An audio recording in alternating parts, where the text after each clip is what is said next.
Awesome. Okay, so you guys will all get a recording of this, just so you know. You'll get a few things after this too. So I'm going to share my screen now, and we can get right into it. So I'm going to present. Okay, let me move this bar to this. All right, can you guys see the screen? If you want to put in the chat, Yes, Gaurav. Yes, we are yeah, able to see the screen. awesome. Okay, cool. So this is what we're covering today. No surprise, it's what I talk about all the time. And so what are we covering? Or what is my promise? And I make a lot of bold promises in these types of presentations, but I do my best to back it up.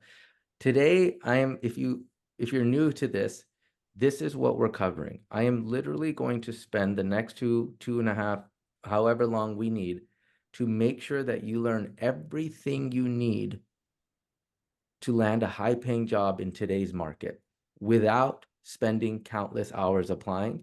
And you will do this in less than 90 days. Most of our clients inside of our program do this in less than 75 days. Okay, so this is what we're going to learn. And I want to be clear here that the strategies that you will learn today work for almost every single profession, especially in tech. And I know that because we focus only in tech. The only ones it doesn't work for, in my opinion, or at least based off my experience, is for anyone that has like a fixed salary range. So think pharmacists, teachers, firefighters, doctors, etc. Doesn't work for them. I don't know how to navigate their world, but I do know that it works for product managers, project managers, program managers, C-suite professionals, operations professionals, data science, machine learning, software engineers, architects. It's worked for all of them. And I know that because we've now helped a little over 800 people in these exact professions do it. So I'm teaching you, whatever I'm teaching you today is not going to be based on some theoretical thing that I'm making up or just going off of. It is going to come from actual experience. And my favorite quote here is that a man with experience is never at the mercy of a man with an opinion. I love that quote. And again, everything we do is from experience. And for those of you who don't know me, this is the first time you're meeting me. I kind of addressed this earlier, but I'll address it one more time. The question I always get, or the thoughts people always think during these things is, am I going to sell you something? And the answer today, as it's always been, is that it's not. I'm not. Because everything that I've ever given out has been for free except my coaching services, my templates, resources, guides, books. I've always given it out for free. And the reason is because Katie, if you know me, you probably know Katie. She's one of the smartest human beings, kindest human beings I've ever met in my entire life. I'm very, very happy she's in my life. We do not believe in trying to squeeze every single drop out of the lemon. Why? Because those drops are usually freaking sour. So everything that you learn today and everything I share today will be given out for free. I am, as we always do, going to give away one very special gift, which is one of you here is going to receive a free seat inside of our coaching program. Some of you have been on my strategy calls, you know what that program entails. I mean, we literally handhold our clients through every single aspect of the job search process. We help them define the right role to get into. We literally write their resume, we write their LinkedIn profile, we prep with them before every single interview they go on. I mean, we do everything for them. So one of you is going to get this. And it will come with lifetime access too. So it's not just for this one job search, it is for the lifetime of your career. So how do you win this? It is very simple. And be ready to do this. Because some of you ask me later, can you go back? Can you go back? So just be ready. If and when you find something that I'm sharing to be helpful, I want you to take a picture of it and post it on LinkedIn. Tell the people what you learned or what that picture is. and then just tag me so I know to pick you. Now, what we do is we usually announce the winner on LinkedIn, but before we announce them, I will reach out to you, or Katie will reach out to you, and we will ask you if you want us to make it public. If you don't, just tell us and we won't share it on LinkedIn, because sometimes people are working. So I don't want to I don't want to jeopardize anything that you have going on, okay? So that's how you win the free seat. And then everyone, if you haven't got this, will get this as well. This is the free book that Katie and I put together. It is literally packed with everything that we teach inside of our coaching program in one book, and it has all the resources or at least most of the resources we provide. This is the book. I'll share my screen again so you guys can see it. So one of you will get that. Everyone will get this. This is the book. Here we go. So it's called The Feel Good Career. In it, we share every single aspect that you will face during the job search. So where, like, if you go to how to write a LinkedIn profile, we have it all here. We have different examples. We have different summaries. If you want to learn how to write a resume, we have it all here, blah, blah, blah. And we even have pre-written resume templates that you'll get. So you can click on that. And then if we have all these different resume templates, data science, software engineers, product managers, product marketing, yada, yada. And we have templates already written, so you don't even have to build them. How do you interview? How do you get interviews? How do you negotiate? All of that is in here, okay? So each of you will actually get a copy of this. So now we can go back. Okay. What else? What else do we have? Okay, so again, for those of you who've never met me, just a little bit about myself so you understand who I am, why am I talking, how did I get here? I have a little over 15 years of experience doing this thing. I think it's 17 now. I started off my career as a recruiter. And if you want to go way, way back, I was born in Africa in a country called Sudan, North Sudan today. I left the country, or my parents left the country when I was 4 years old and moved to America. When we moved here, my dad came here with a 9th grade education, barely knew the language. In where North Africa or North Sudan, if you guys don't know, is a very third world country. My parents, my dad, his family, they were not rich. And so when we moved here, you know, my dad, again, didn't know the language really well. And he started a company when he moved here, of all things. And for the first, I think, 4.5 years or 5 years, my dad never made more than like $400 in any given month, or $500. I forgot what it was, but it was really low. So as a result of that, my mom had to work 2 jobs, as a nurse and as an accounts receivable specialist. So growing up, we weren't wealthy at all. In fact, my parents went through bankruptcy. They because of that, they got divorced. So I share this story to tell you that everything that I was able to accomplish, I was able to do it without having a wealthy background. I got to go to college, and I was very fortunate, but it wasn't a top tier college. It was a good one, but it wasn't the Harvard, the Berkeleys, the whatever. And we didn't really have that many connections. In fact, like growing up, we lived in a very like dangerous part of Orange County called Anaheim, where there was gangs and people, like there were 2 people that I saw get killed. So growing up, like I had this mindset that like wealth is this weird thing for people not like me. And um, you know, I think when you grow up like that and you keep telling yourself wealth is not for me, wealth is not for me, you start tricking yourself into believing it. But anyways, through the strategies that I am going to teach you today, I was able to become one of the youngest executives of a publicly traded company. It was over a 7-figure comp package. I started and helped build with 6 other people, not just me, a staffing agency that grew to 72 million in revenue, and then we sold it. I've recruited for some of these awesome companies in the world. And so I always say I share this story because I always want to tell people that your past never is a representation of your future. It's not a mirror of it. It actually gets to dictate it, right? It shapes your future if you leverage it correctly. And because of all the things that I was fortunate enough to be able to achieve, I've now have a very cool life. This is like my family right here, kids. We've traveled the world. That's my grandmother.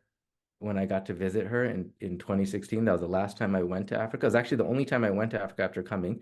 And what's crazy is about 2 years ago, I have 70 something family members in that were in Sudan, and there was a war that broke out.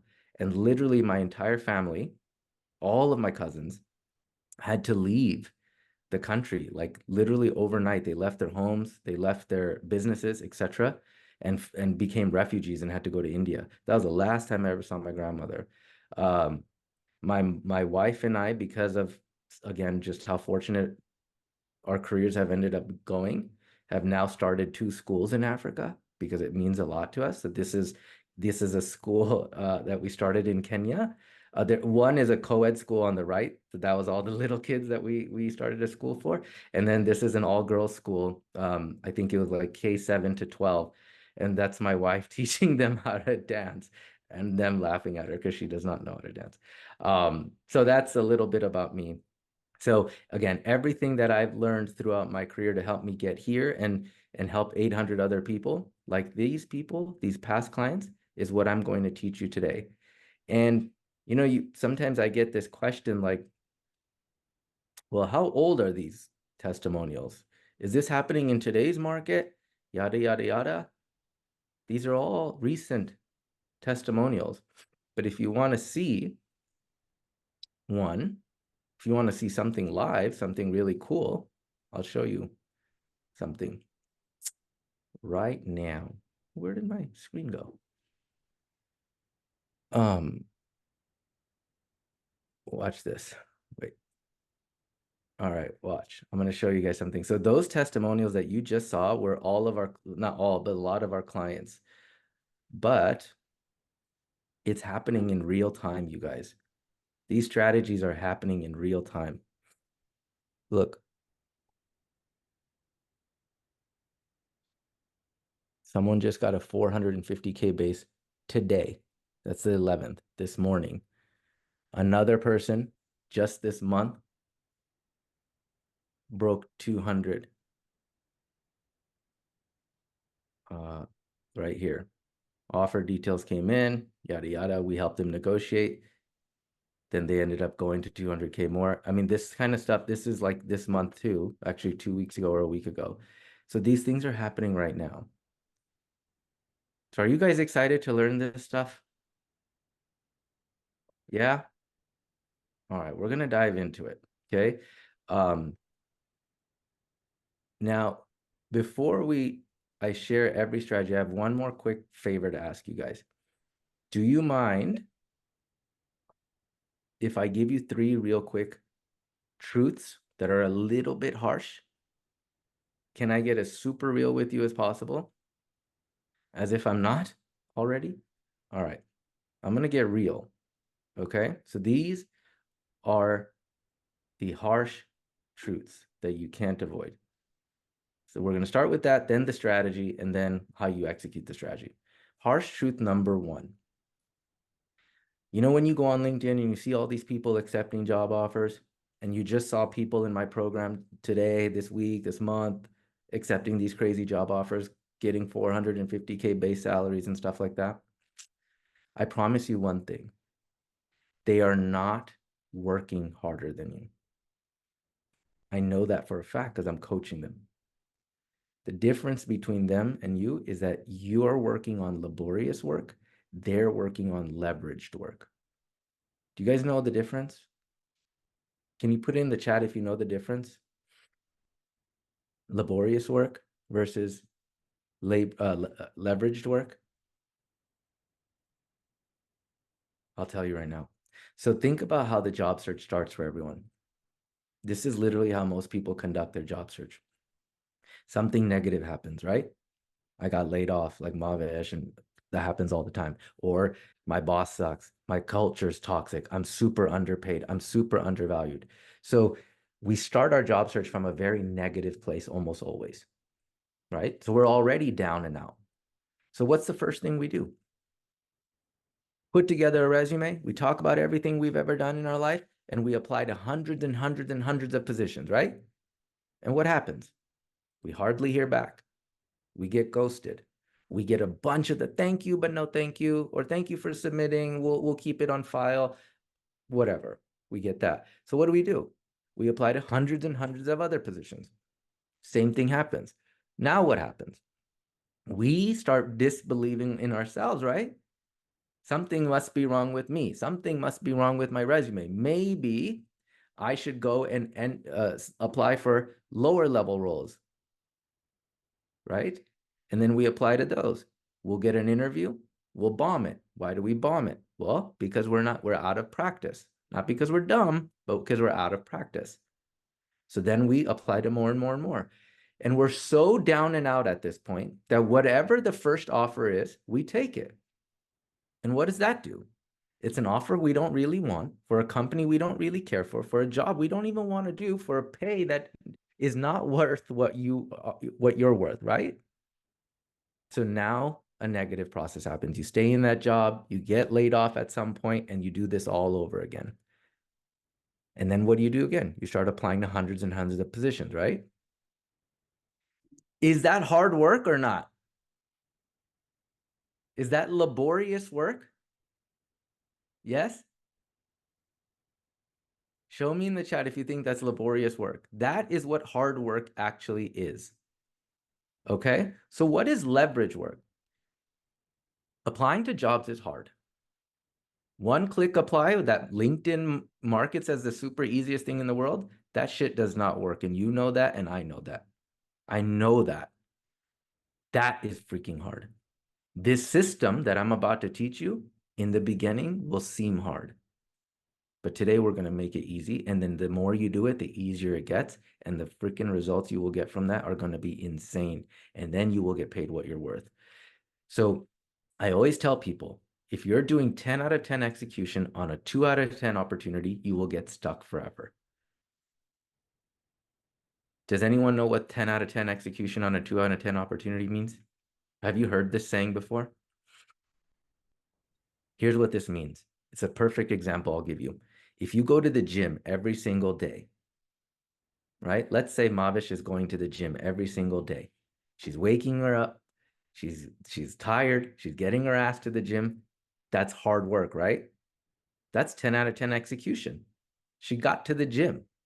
But now what happens if she goes to the gym and only does push-ups? And those push-ups are in the wrong form. And then she goes home and eats pizzas and French fries. Is she going to get in shape? No. That's a 2 out of 10 opportunity. Applying to jobs all day long is at a 10 out of 10 execution. It feels good. It feels like you did something. But it's a 2 out of 10 opportunity because it hardly, if ever, yields results. So we want to do leveraged work. So today what you're going to learn is leveraged work. It's very different than what most people are accustomed to. So that is harsh truth number one, that the people who are getting these offers that you might feel are ahead of you, they're not working harder. You'll see soon they're working on leveraged work. Second pill to swallow, or harsh truth. It's a tough one. This one is that the only thing that is in your way more than people ghosting you and one click applies and no one responding is you. It's your belief system. I think, just like I did, that if you keep telling yourself that you can't achieve something, you're going to freaking believe it. So be careful about the words that you say to yourself. We need to be kind to ourselves. You're the one that's in your way. Your belief system is in your way. And so we use this simple equation called the belief equation. And I love this equation because it's as true as day, which is what you choose to believe directly impacts the actions that you take. If you believe that what you're about to do is not going to really work, then the actions you take are going to be half-assed. And if you take half-assed actions with anything, that directly impacts the results you get, right? Which then reinforces your original belief. I knew this wasn't going to work. I knew this was crap. It's that simple. So what you choose to believe directly impacts the actions you choose to take, which directly impacts the results you get, which reinforces your original beliefs. So we have to change our beliefs. And there's a big difference, you guys, between I can't do it because I haven't been able to versus I just haven't done it yet. The power of yet is super cool. There's a big difference. And why do most of us struggle with our mindset? Well, if you just heard my story, it's easy, right?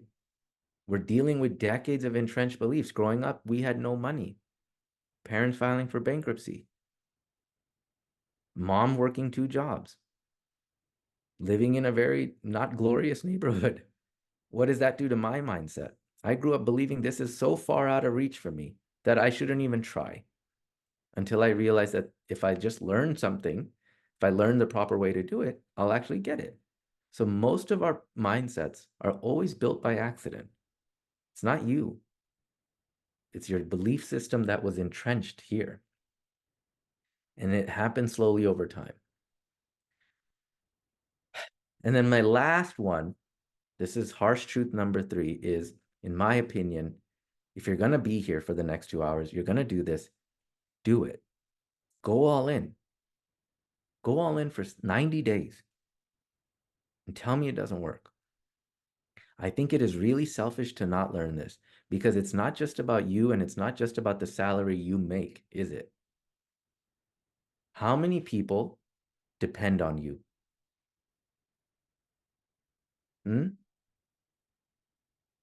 How many people? Let's do an exercise. Mavish just said this, but I know there's so many people who are in the same boat as Mavish, right? She said, I could have been making more. So let's assume, so in our program, just so you know, most people currently are averaging about between 50 to 70,000 salary increases from their last job to the new one they get. That guy that you just saw, Nate, who got 450, he was making 300 in his last job. He's making that now. Think about that. So think about this.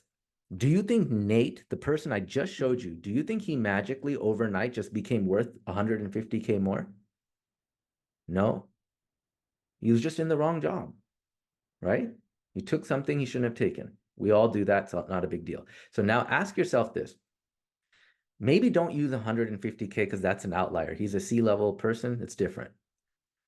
Let's just assume, I'm going to bring up my calculator. Let's assume that you could make $30,000 more. That's a low number. 30,000 more than what you could make today or what you made last. 30,000. Again, most of our clients are doing 50 to 70K more now. What's 30,000 times 3? 90,000. How much would 90,000 change your life? If you did that job for 3 years, how much would 90,000 change your life? Right? Now imagine if it was 50,000. I'm being serious. Take a minute and really feel this shit. How much would $150,000 change your life? And do you think you are going to stay at 150,000? I'm sorry, 50,000? No, you're going to get raises. You're going to get new jobs. So you might make more than that, right? It's not just about the salary. It's about what the salary allows you to do. You can save more. You can provide for your families, your loved ones, yourself. You could take vacations. You could build schools. You could do whatever you want. Not whatever you want, but within reason, right? The things you've been holding off, the things you're not investing in, you can change all of that. So why I'm saying that is, take it seriously, because you're only one job offer away from changing the entire trajectory of your life. I know that to be true. So ignore the doubt and take action, because your future self will thank you for it. Nate is going to make $150,000 more in base salary alone. His life is about to change, starting when he accepts that job. Which, and I bet you I'm going to get him more than that too. Okay. Here's the only strategy. Oh, before I share the strategy, before I know I keep going, I have to preface this. I'm going to teach it to you in the order we teach it to our clients. And we tell our clients, always do it in the order we teach it to them. Don't jump around.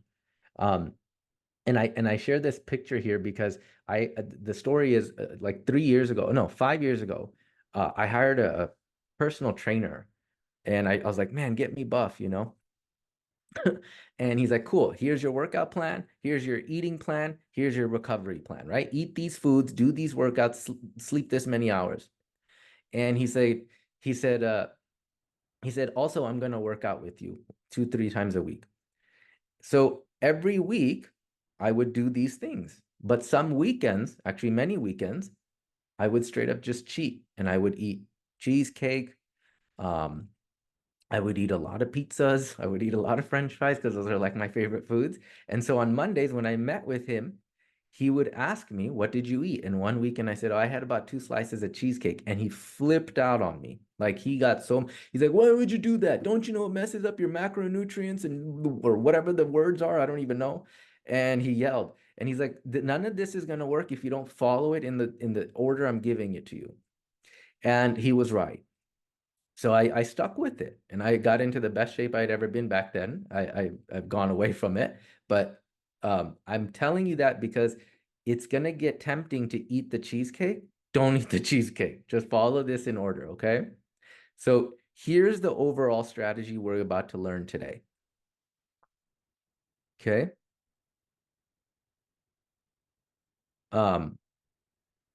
Somebody just said in the chat, this meeting is scheduled to end in 5 minutes. I'll stay until you're finished and send you. Oh, I don't know what that means. Okay, sorry. All right, so this is a strategy. So let's start with this. Number one. All right, we're going to get into it. So if you're going to start taking notes, this is the time to take it. Finding a new job never, ever starts with your resume. It starts with identifying the end goal and then reverse engineering it. So think about it like this. You want to be a senior program manager making $240K. That's your end goal for this job search, right? What do we need for that offer? What do we need for that offer? We need interviews, right? Okay, well, what do we need to get interviews? Well, we need to get in front of hiring managers, executives, senior leaders, and recruiters, right? We need them to want to talk to us. Well, how do we get them to talk to us? It's by sending very specific messages to them that I'm going to show you today. Well, when we send them a message, what do you think they're going to do? They're going to look at your LinkedIn profile and your resume first, right? Well, how do we write a LinkedIn profile and resume? Well, it starts with identifying the job we want to be in. The biggest mistake most job seekers make is when they write their resume, they talk about everything they've ever done instead of the things that are relevant to the job they're going after. So for you to get interviews, you need conversations. For you to get conversations, you need a resume and a LinkedIn profile that speaks directly to what they need, not directly to what you've done throughout the past. It's a very subtle difference that makes a world of a difference. Okay, so it starts by identifying the right job. And here's the exercise you can take yourself through. This is going to make a lot of sense when I'm done with this whole thing.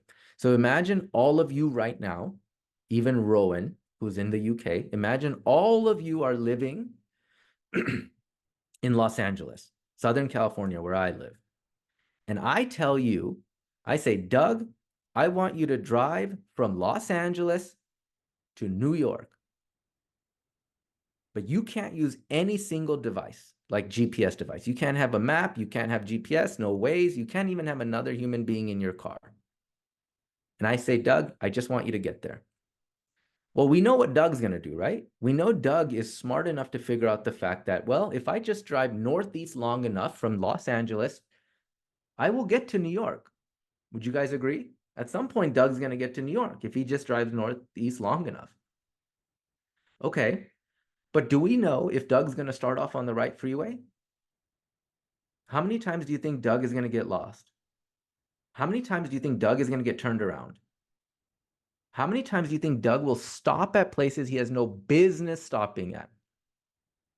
A lot of time wasted, energy wasted. He's going to be so pissed. But at some point, he'll get to New York. Now, here's the other thing we don't know. Where in New York is he going to end up? And no offense to anyone who's from Buffalo, but if he ends up in Buffalo, like who the heck wants to be in Buffalo? Okay. Or he might end up in some dangerous part of a city he has no business being in either, where he might get carjacked. But because it took Doug forever and a day to get to Buffalo, he's probably going to get out of his car, check into a hotel or Airbnb, and just chill out for a minute, right? Because he's tired. Okay, but if I said instead, Doug, I want you to drive from LA to the M&M store in downtown Manhattan, and this time you can use any GPS device you want. Well, now I know exactly, and you know Rob, you know Miriam, Alex, you guys know what he's about to do, right? He's going to plug an M&M store into his phone, and what does he get?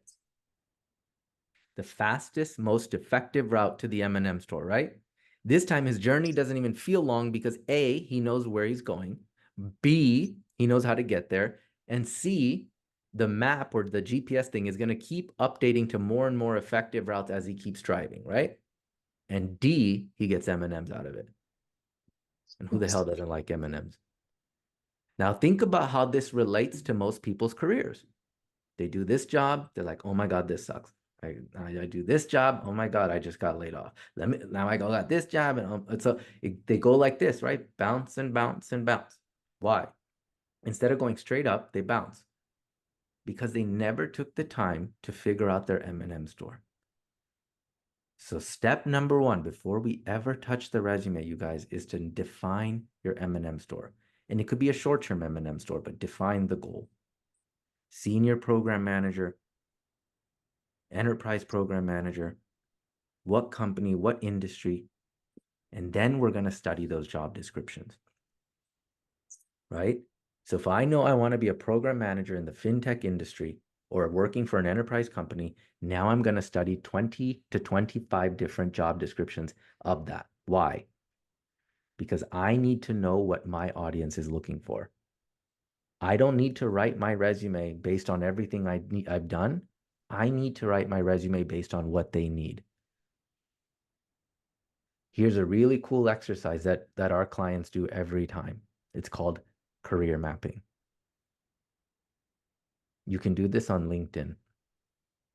And job descriptions, if you're asking where can I find those, they're everywhere, right? Built in, well-found, LinkedIn, you name it, they'll be there.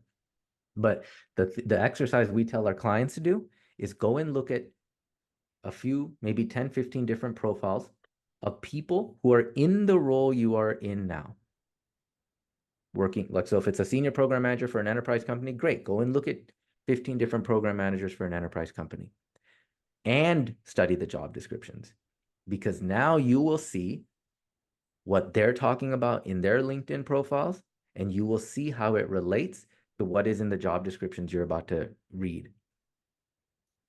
And now that's your indicator of what needs to go on to your resume.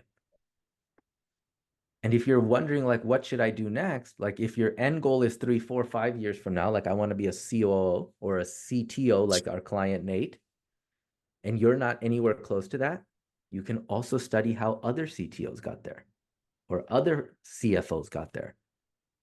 If you look at enough people's profiles, you don't need to recreate the wheel. You will see a pattern. They all are doing the same thing. Most of them are following the same processes. So if you don't know what your M&M store is or how to get there exactly, study the profiles of people who are there now and study a lot of them, because you will see the patterns and that will give you your next step. So if you were the accountant, you know, okay, this. Then once I've done this for a year, 2 years, whatever, let me move to here, then here, right? And of course, there's going to be variables that come along the way, but generally you will have a good idea of how to get there faster.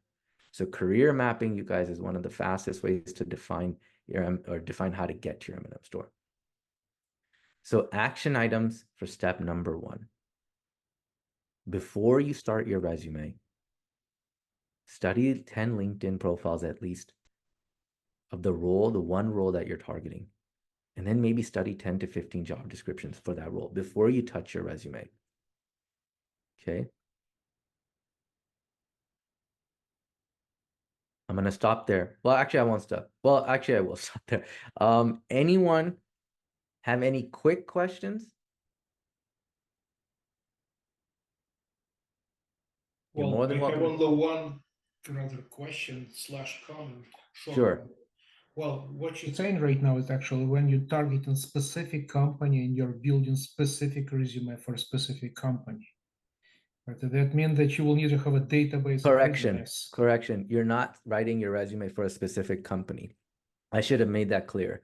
You're writing your resume for a specific position. A lot of times when somebody comes to us, they'll say, yeah, I'm struggling. I'm not getting interviews. I'm reaching out to people. No one's responding. And then I look at their LinkedIn profile. Either it has nothing or it's all over the place. And I say, why does it say this and this and this? So they're like, well, I'm going for data analyst roles and customer success roles. Well, those are vastly different, right? So for this to work, we need one job. And if we're going for more than or one type of position, and if we're ever going to go for more than one type of position, then you need, then you have to make sure that those positions overlap. So for example, if you're going for a program manager position and a project manager position, totally fine, because there's enough overlap. Product owner, product manager, enough overlap-ish. Financial analyst and a doctor, no. You get what I'm saying? Cool. Yes, this is being recorded. Of course, this is being recorded. Philip, is it a quick question? Yes, sir. What if I don't know what my M&M store is? I'm jumping in as an entry-level SDR. Okay, so that's not a quick question because there's a lot you could do. It's a good question. No, don't worry. It's a good question. So you know that feel-good career that I'm about to send you guys after this? The guide, yeah. So in that, there's multiple exercises that you'll see that will teach you like how to start getting clear and clear on the M&M store. Great question. Sir. All right, y'all. We can get right back into it. Let me share my screen. Okay, so that was number 1. Now we'll get into the real nitty-gritty.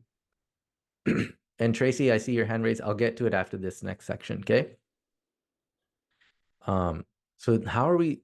So now we've defined the role we're going for. Now we're going to market ourselves. In the job search,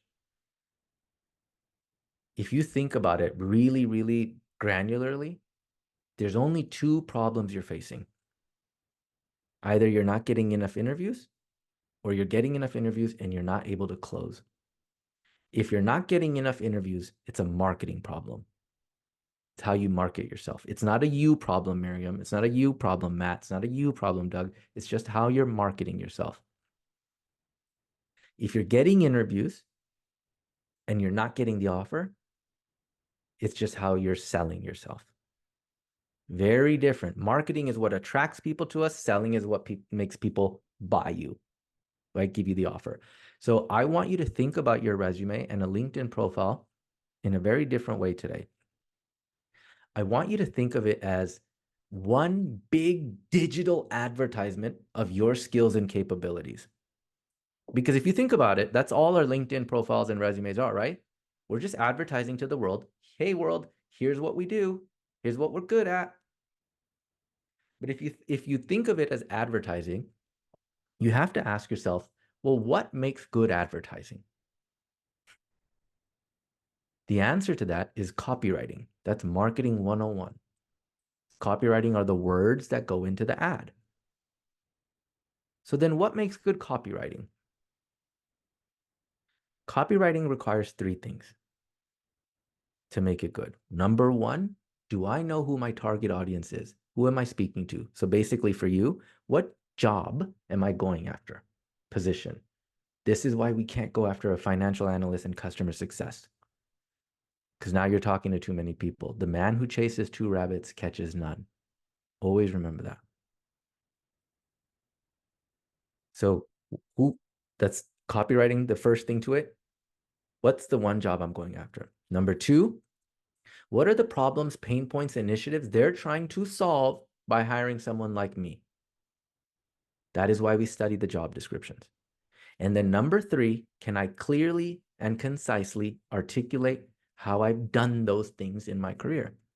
Now you realize I don't need to talk about everything. I just need to talk about what they need. So what are the components of a really good LinkedIn profile? There's 4 of them. There's the header, there's the about section, the responsibilities, and accomplishments. So let's start with each of these. The header is literally the header. That's the thing that goes under your picture. Okay. Think of the header as like the teaser trailer to a trailer, right? We've all seen previews of a movie. They're usually 2-3 minutes, right?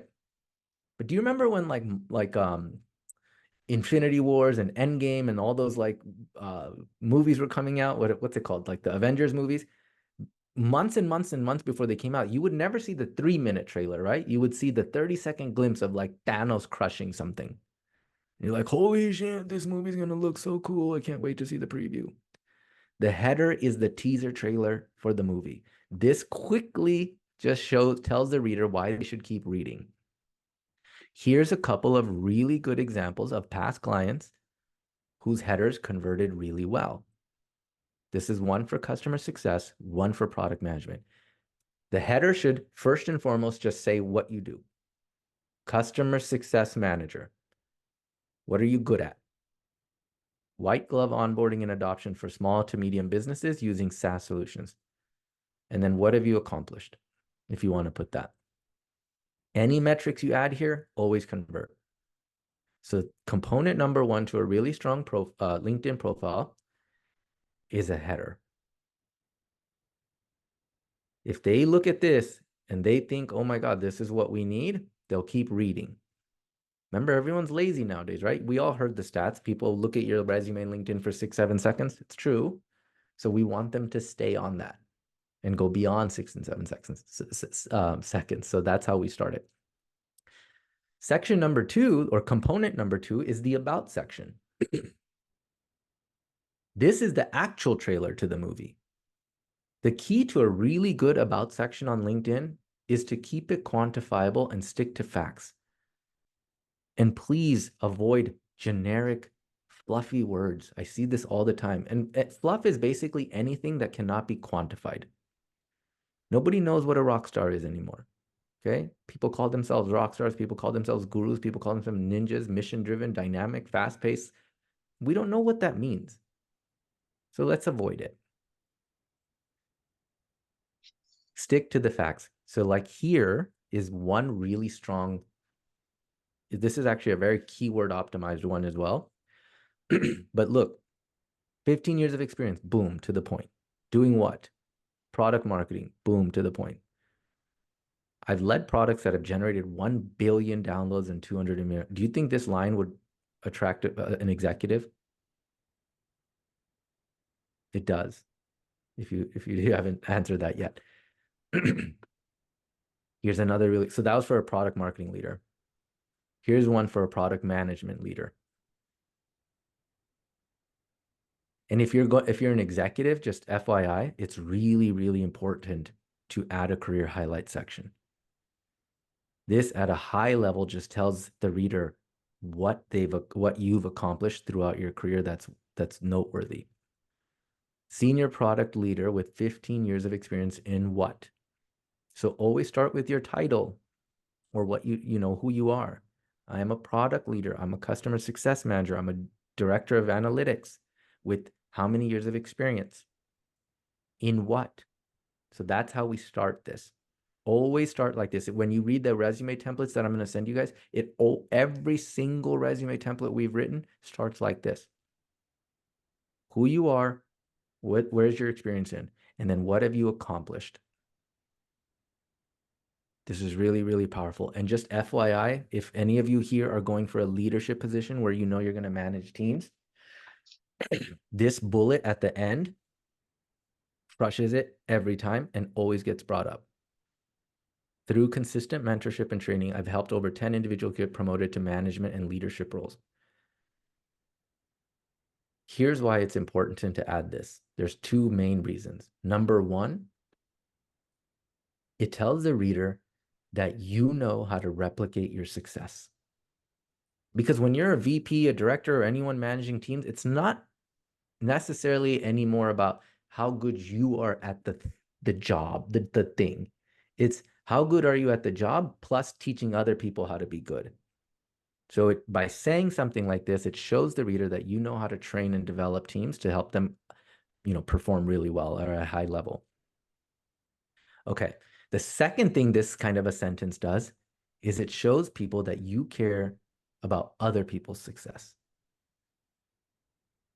Key component of leadership is caring about other people's success. And so by adding a line like this, it will get brought up every time. What did you do here? Tell me about that. So here's two good examples of a summary. Remember, so that's the second section is a summary, or sorry, the about section. Okay, component number 3 is a responsibility section. So too many times I see people's LinkedIn profiles and they never tell me what they did at their job. Or they'll tell me about what their company does. If we're advertising our strengths and our capabilities and our achievements, let's talk about that. You don't get too many places where you get to brag in life, but this is one of them. The reader, I promise you, does not care to know about what your company does as much as what you did for the company. So talk about that. And they don't care. They won't respond if there's nothing on there. So a lot of times people are like, oh my God, I'm sending all these messages, no one responding. It's like, yeah, well, you're not telling them anything. You're making them jump to conclusions. You're basically saying, hey, super duper busy individual, why don't you look at my LinkedIn profile and guess what I've done? They won't do that. They don't have the time for it. So where would you include a responsibility section? So in our program, they include it for every single job. Okay. It can be written in a summary or a bulleted format. It's not a big deal. I try to say no longer than like 5 bullets, 7 bullets. That's it. So here's a really good example of that same product marketing leader I told you, or product manager I told you. Here's one of his summary sections, or sorry, his responsibility section. Tells the reader what he did. Here's one for a senior program manager. Tells the reader what she did. You can copy this if you want. I'm not going to go through it word for word, but these are really the best tips you can have. Tips and tricks. I said I wouldn't say that. These are the tips and tricks for the responsibility section. Okay. 5 to 7 bullets. Keep it present tense if you're still there, past tense if you're not. Make sure the grammar is good, all the stuff. And make sure that those bullets that are in the responsibility section speak to the same bullets you see inside of the inside of the job descriptions that you're reading, okay? So every time you study those 15 to 20 job descriptions, if you're seeing, hey, I've done that, that's your indicator that that should go on your resume or your LinkedIn profile, okay? And then lastly, it's the accomplishments section. So if the teaser trailer if the header is the teaser trailer, the about section is the trailer, the responsibilities section is kind of the movie, then the accomplishment section is the fairy tale ending. Here's what I helped my company achieve through the work that I did. Because now the reader can see what you could help them do as well. Okay. So here's a really good example of an accomplishment section for a customer success manager. I'll let you guys look at that for a second. You notice how it's very quantifiable. No fluff. And so, okay. Here's one for a product manager. This is the same product manager whose example I just gave you a few minutes ago. Here's what he accomplished. Now, look, if I'm an executive and then you message me and I read all this stuff, and this is kind of what I need, you better bet that there's a high chance that I would respond to this person.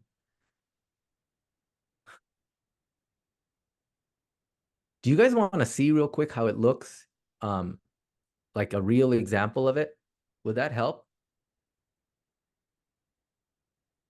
Yeah? Yes. Awesome. Okay, let me show you like what an example of this whole, like what it looks like when it's all said and done. Let me pull it up, sorry. Okay. I am going to share my LinkedIn profile. All right. So we go to LinkedIn. All right. So who was I talking about? Dane Bendixson. This is one of our clients. This is one of the examples I gave you, and I'll zoom in so you guys can see it. You guys can see this? Yes? Okay. Yes. Yes. Okay, cool. Sorry. I'm trying to like read the chats while sharing. So look, header. Remember the one I showed you? This is his header. Quickly tells the people what he does. That's the teaser trailer. Then you go to the about section and you will see, this is the exact example I gave. This guy had 9 interviews in our program. Boom, boom, boom. Okay. And he's a leader. So look, remember that example I gave you through consistent mentorship? That was his. And then for each of his jobs, you will see here is the responsibility section, what I did, what I achieved. For each job, what I did, what I achieved. Boom, boom, boom. And you could see it again. Here's a program manager we helped back in the day. Ella, right? Boom, boom, boom. The summary. We put a few more keywords here so it always ranks higher, which we'll talk about in a minute. And then you go down, you'll see at each one of her jobs, here's the responsibility section. Remember, no more than 5 to 7 bullets. You don't want to overdo it either. And then accomplishment section. So here's what I did, here's what I achieved. And they're for every job. Here's what I did, here's what I achieved. Boom, boom, boom. Boom, boom, boom, boom. Okay? These examples will be in that stuff that I share with you guys. And whoever wins the thing, we're going to literally just write this for you. All right, quick questions, and then we'll keep going. Gail?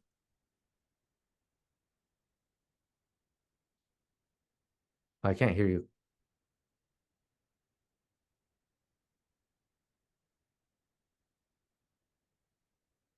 And until you get that ready. Hi, sir. This question from Cassie: how do you differentiate between what goes in the highlights and the accomplishments? It's totally fine to replicate what's in the career highlights and in the accomplishment section for each individual job, because you're not showing. You're likely going to be putting one accomplishment from each job into your highlight section. But it's totally fine to replicate it. In fact, most of our clients replicate it. So, Gaurav, have you seen the question I've written about the alignment mix between the profile on LinkedIn and the CV? Oh, say that again, George.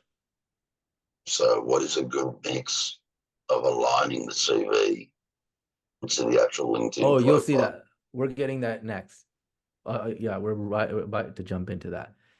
Okay, I'm back. Can you hear me? Yeah, go ahead, Gail. Okay, so my question is, at one of the jobs I had, I actually did 2 jobs at the same time because it was pandemic times. So you had to flex into different roles, like all hands on deck. I think currently I've kind of mashed them together, but should I break them up, or should I just go with the job that I was hired to do and stick with that instead of showing both? So, Yeah, show what's relevant to the reader. okay. Meaning if they're hiring for a PM and you were doing PM work and all of a sudden they had you doing a little bit of other things, just show what you did that was relevant to them. I guess I Okay. was hired for change management, but I ended up doing PMO and project management, but there's a lot of overlap between There those is. two roles. Yeah. So I was thinking maybe just breaking them out. Yeah. You don't have to, you can, but if you're going for another change management role, then you don't really need to. But you're right. In that scenario, it's very similar in a lot of ways. Yeah. Hey, you guys, so far, is this helpful?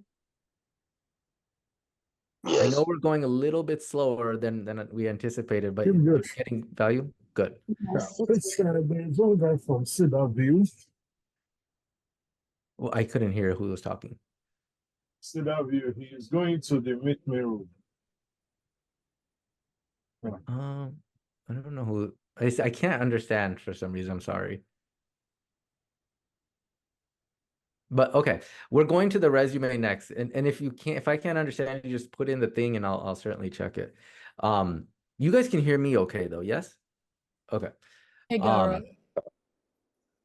Just a quick comment. When you are looking at us, you're not looking at the camera, so your message is super powerful, but we're looking at the side of your face. I know, because I don't have, like, every time I share my screen, this thing goes into like max mode, and then like I have to look at you guys over here on my little Oh, laptop. okay. All right. I Yeah. didn't know if you knew. I didn't know if you knew. That's fine. Thank You you. don't like I mean, I thought the side of my face was the best part. So. All right, It's we'll keep going. fine. The side of your face is handsome. Tell my wife that. All right. Now we'll get into the resume. And you will see very clearly that the resume, if you did this example correctly of the LinkedIn profile, your resume is going to be a mirror image of that, but I'll show you in a second. And I have to mention this. I mention this every time. Anyone who ever freaking tells you don't put an open to work badge on your LinkedIn profile, screw them. If they say that it makes you look desperate, who's heard this, by the way? It makes you look desperate. Is a company look desperate when they're posting a job? No. You're just telling the world that you're ready for work. And in fact, a lot of recruiters that I know personally, and we're connected to a lot of them, we connect our clients to recruiters all day long. They don't mind that because what it tells them is this person is likely to respond to me faster. So whoever says this is and then you fill it in because I have some words, but we're going to try to keep it PG here. Okay, so once you've completed the LinkedIn profile, you're 95% done because your LinkedIn profile and your resume should be a mirror image of each other. If I showed you Dane's, Ella's, whatever, their resume looks literally just like their LinkedIn profile. It is a carbon copy. So your resume needs the following sections. It's the same as your LinkedIn, except your resume will have your contact info. By the way, you don't need to put your address. It will have your summary, which is essentially the about section of your LinkedIn profile. It'll have your responsibilities, just like what I showed you. And then it also will have your accomplishments. So look, this is simple. Contact, you guys know this. All right. And then here's an example of that. What we want to avoid, I see this sometimes and it doesn't really convert well, is like charts, graphs, things like that. Okay, why to avoid that? Because when you start posting your resume on job boards, when you have charts or things that are really hard, they don't what's it called, parse really well into the job board. So we want to keep, just FYI, the boringest resumes are the best. Okay, boringest resumes are the best. And if you're worried about length, we can go on for days about this, but just FYI, Dane's resume, for example, was 3.5 pages. Ella's was 3 pages. Nobody cares. Nate's, the guy I just showed you who made $450 today, his is 3 pages. 15 years or less, 3 pages. Never go beyond 15 years. Doesn't matter anymore. You can talk about it when you interview, but the purpose of the resume in LinkedIn, remember, is just to get the interview. 10 years or less, 2 pages. 5 years or less, 1 page is the general rule of thumb. If yours is 4 pages, it shouldn't kill you, but I'm sure you can also find ways to reduce it, Gail. Okay, here's the other thing. we want to make sure that your resume is keyword optimized. This is important. So resumes on job boards rank the same way websites rank on Google. Who's heard this saying that the best place to hide a dead body is on page 2 of a Google search? Because no one goes there, right? It's the same thing with job boards. Most recruiters won't go to page 2 of a job board. So we want to make sure that you're putting in the right keywords into your resume. Remember how you saw in Ella's, there was that skills section? And it said like Asana and and blah, blah, blah, technologies. Those are keywords. How do we know which keywords to add? This is a tool that we have our clients use. You can also have, you can even do it on ChatGPT nowadays. It's fine. In the Feel Good Career Guide, you guys will get, there's more. So if you look, JobScan is free for up to like 5 of these searches, I think still. But what it does is it allows you on one section to just paste the job description. And if you're going for basically one role, you don't need more than 5 searches or 5 of these tries. You paste the job description. On the left, you would upload your resume, and then you just hit scan. And then it'll tell you, add these keywords, whatever. Now, I always tell people this. Remember that jobscan.co is a company, and a company needs money.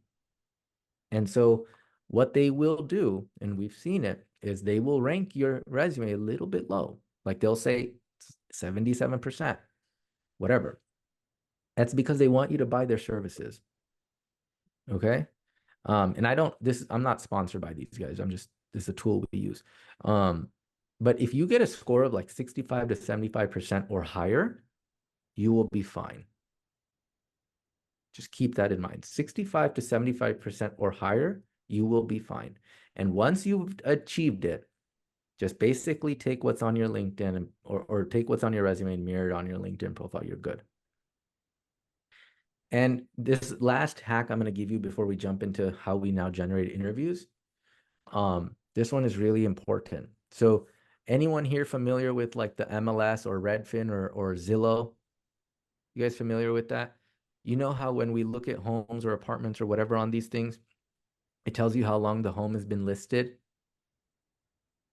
Yeah. So what's the typical scenario when we see a home being listed on the market for too long? What do we think? Right? We think it's overpriced, something's wrong with it. Did somebody die in there? Right? There's something wrong there. So same thing with these boards, these job boards. It will tell the recruiters and whoever's visiting it how long your resume has been on there. And they have the same perception as everyone else. This guy's been on the market for 70 something days. What's wrong with him? They like forget that this is a crazy market for some reason. So here's the hack, because recruiters are silly and they don't have a long-term memory. If every single Sunday, what we tell our clients to do is just go into any of the job boards that your resume is published on, whatever, all of them, Career Builder, I'm like drawing a blank, whatever. Go in there and change one thing. And the thing I would change is just your zip code. Or like you could remove a period. You could remove a comma.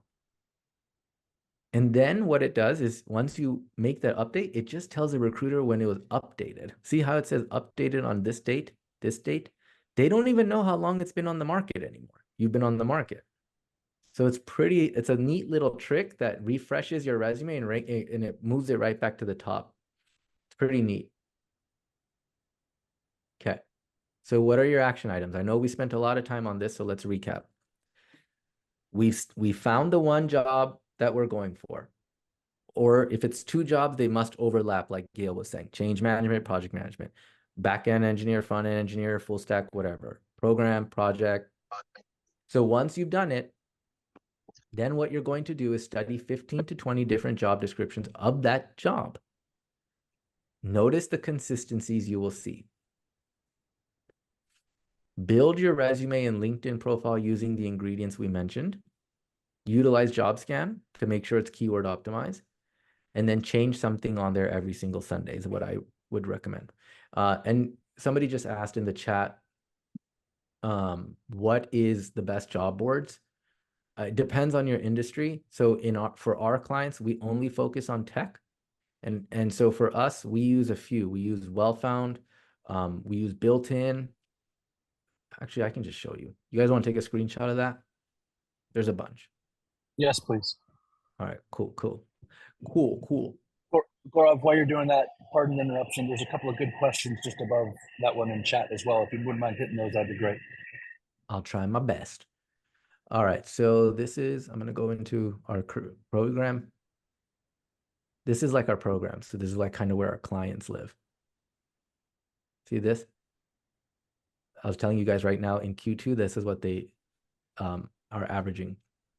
So this is all working, okay? So if you want to see the job boards,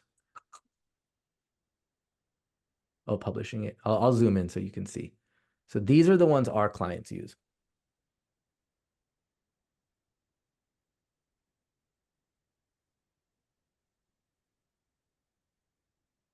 And then these ones at the bottom, I don't think you could post your resume on there, but they have awesome jobs.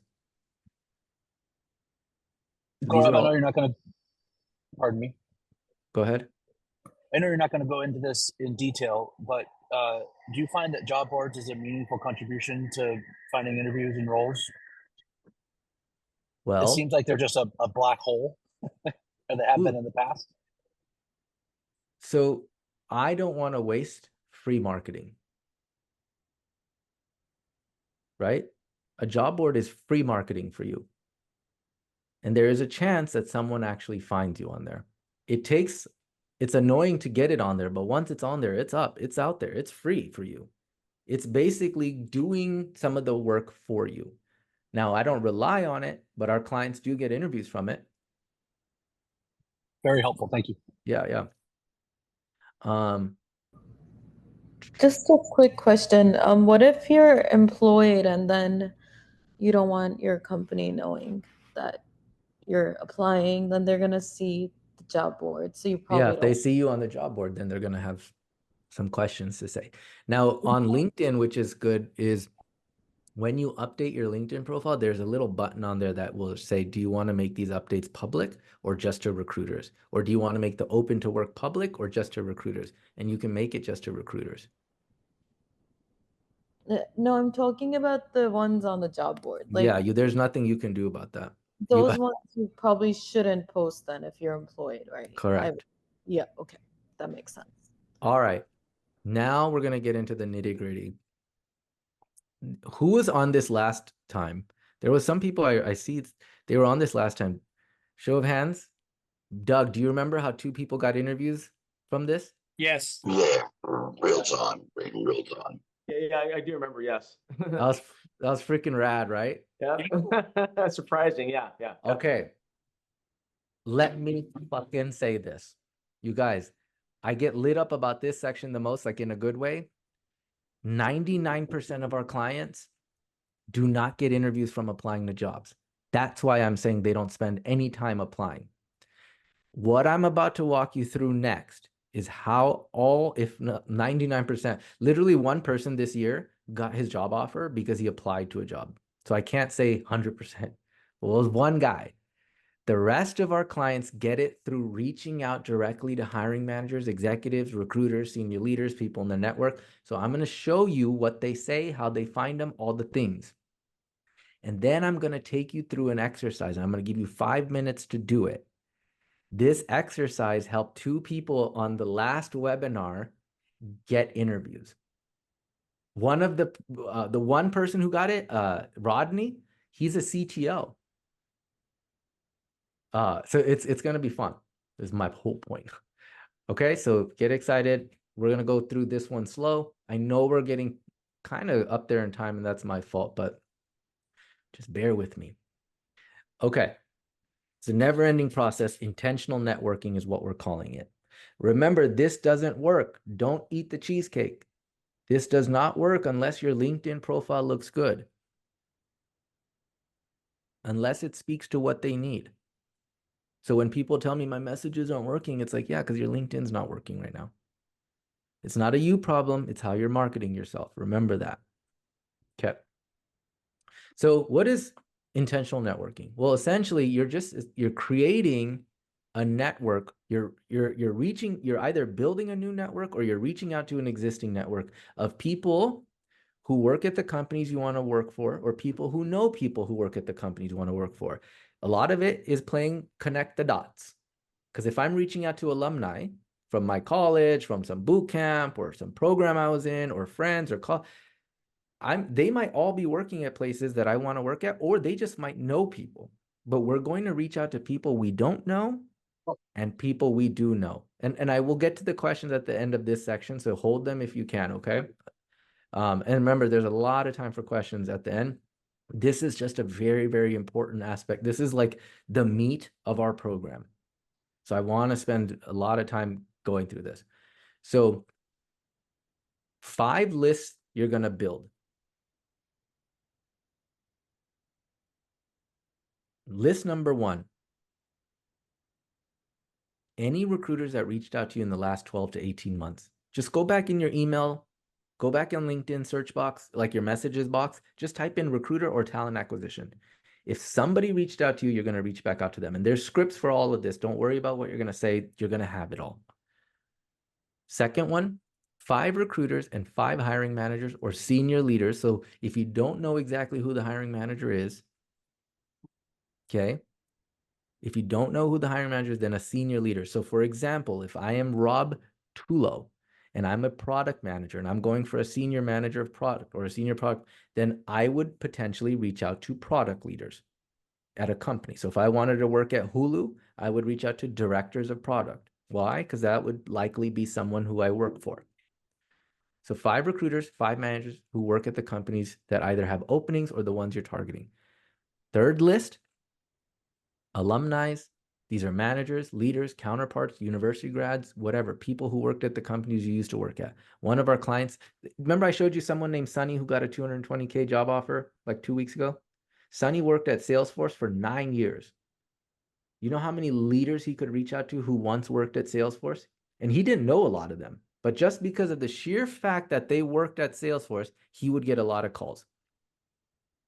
Okay, and again, you'll have all the scripts, so we don't need to focus on what you're going to say just yet.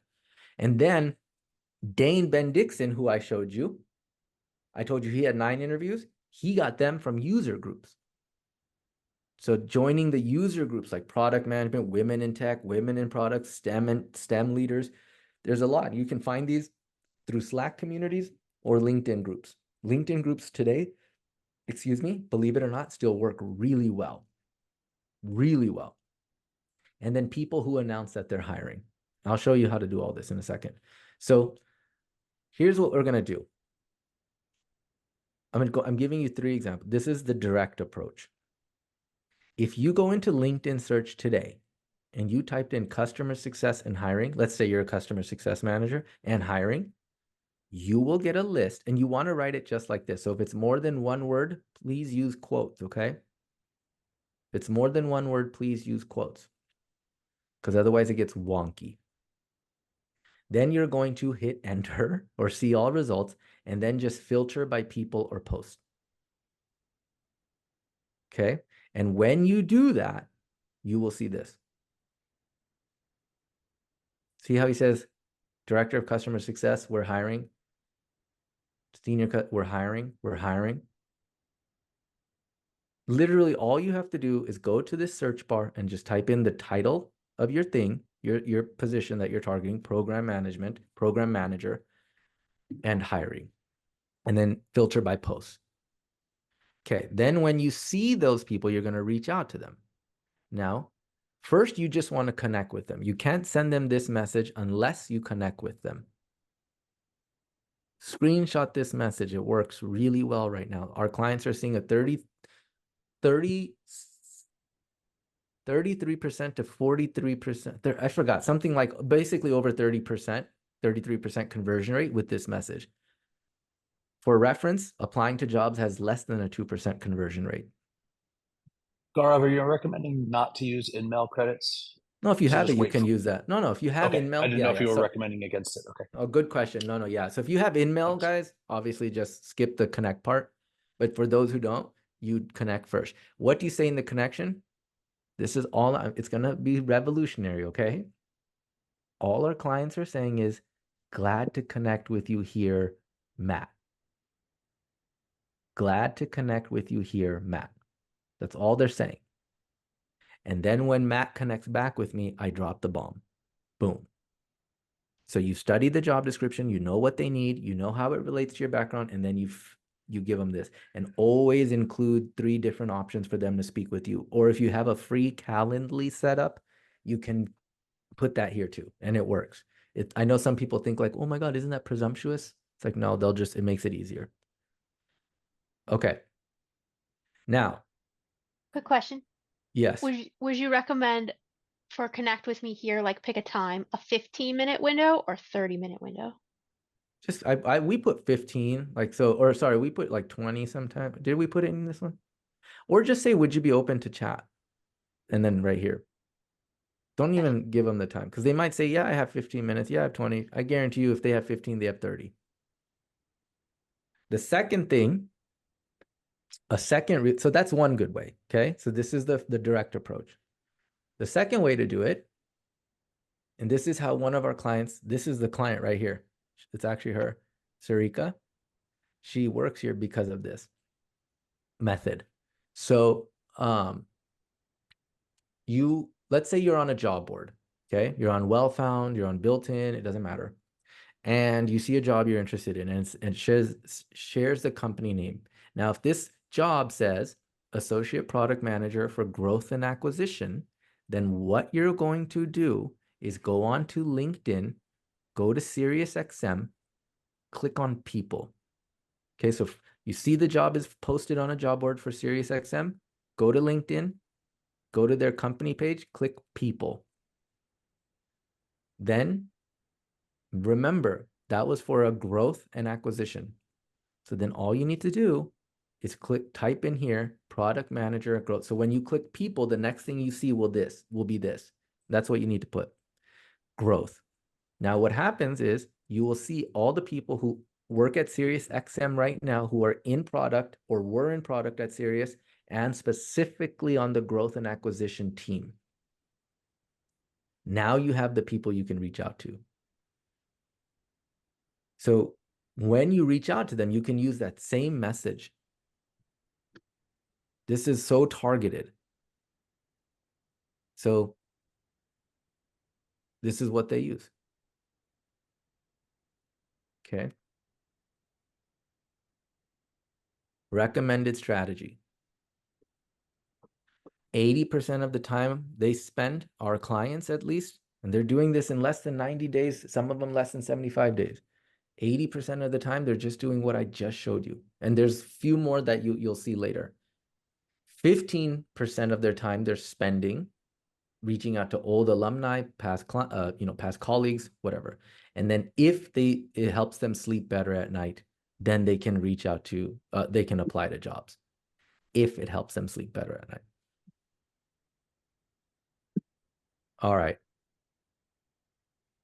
You guys want to see the exercise that helped 2 people get interviews last week? I want to see your faces. Yes? Yes. Yes, please. All right. We're going to do it. You got to do it. So just spend 15 minutes. Not 15. I'm not going to give you 15. Last time I gave them 5 minutes. So I'm going to literally leave the room. So I'm not going to watch you do it. I'm going to believe that you're doing it because I believe. So I'm going to walk you through an exercise that gets our clients interviews fast. I want you to try it. I'm going to step out for 5 minutes. This is it. Okay, when you do this, hold on. Sorry, guys. When you do this, did you have this message? If you can, screenshot this message somewhere or take a picture of it, because if you're connected to somebody or you have InMail, then this is the message you're going to send them. So it's going to take you a few minutes to create your message. That's why I'm giving you 5 minutes. You're going to use this message and then you're going to send it to them here when you do this exercise. Now, if you're just connecting with them, okay, if you're just connecting with them and you don't have InMail or any of the things, then just put glad to connect with you here, Gail. All right, I'm going to give you 5 minutes to do this. And then if anybody gets connection requests back after doing this, scream it to the group, scream it. Okay, I'll be right back.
Assalamu alaikum.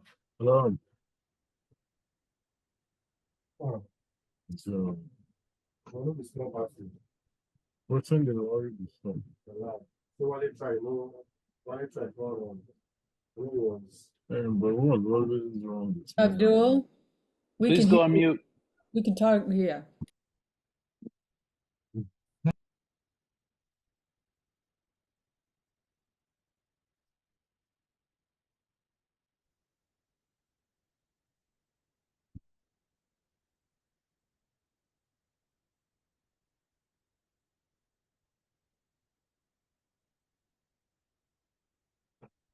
Okay, does anyone still need this screen?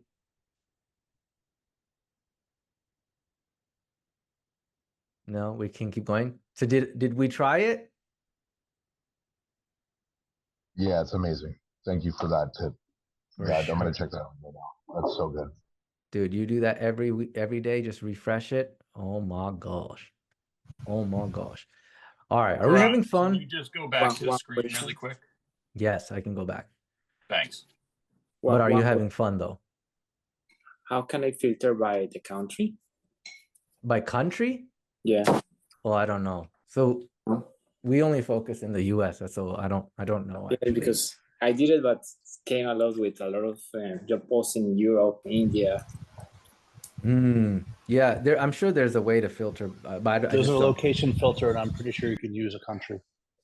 Okay, thank you. I will Just click try it. on all filters, and there's a lot of options there. It's on the very right side, the filters. Okay, I do have one question real quick.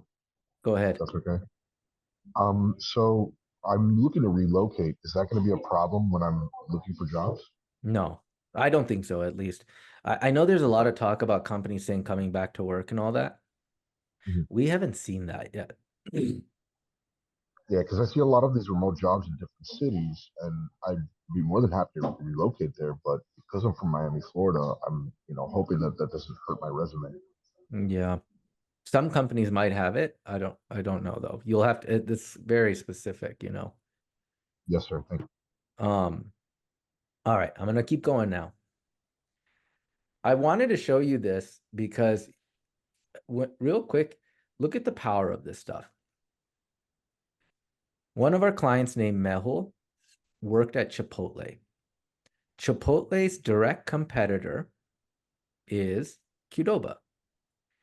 Mehul messaged using one of the scripts. And look at them. The freaking CFO of Qdoba responded to him and said, do you have some time to connect this week? It's crazy how high up this thing can go. Look at this. One of our clients sent this same message. This was in the connection. Boom.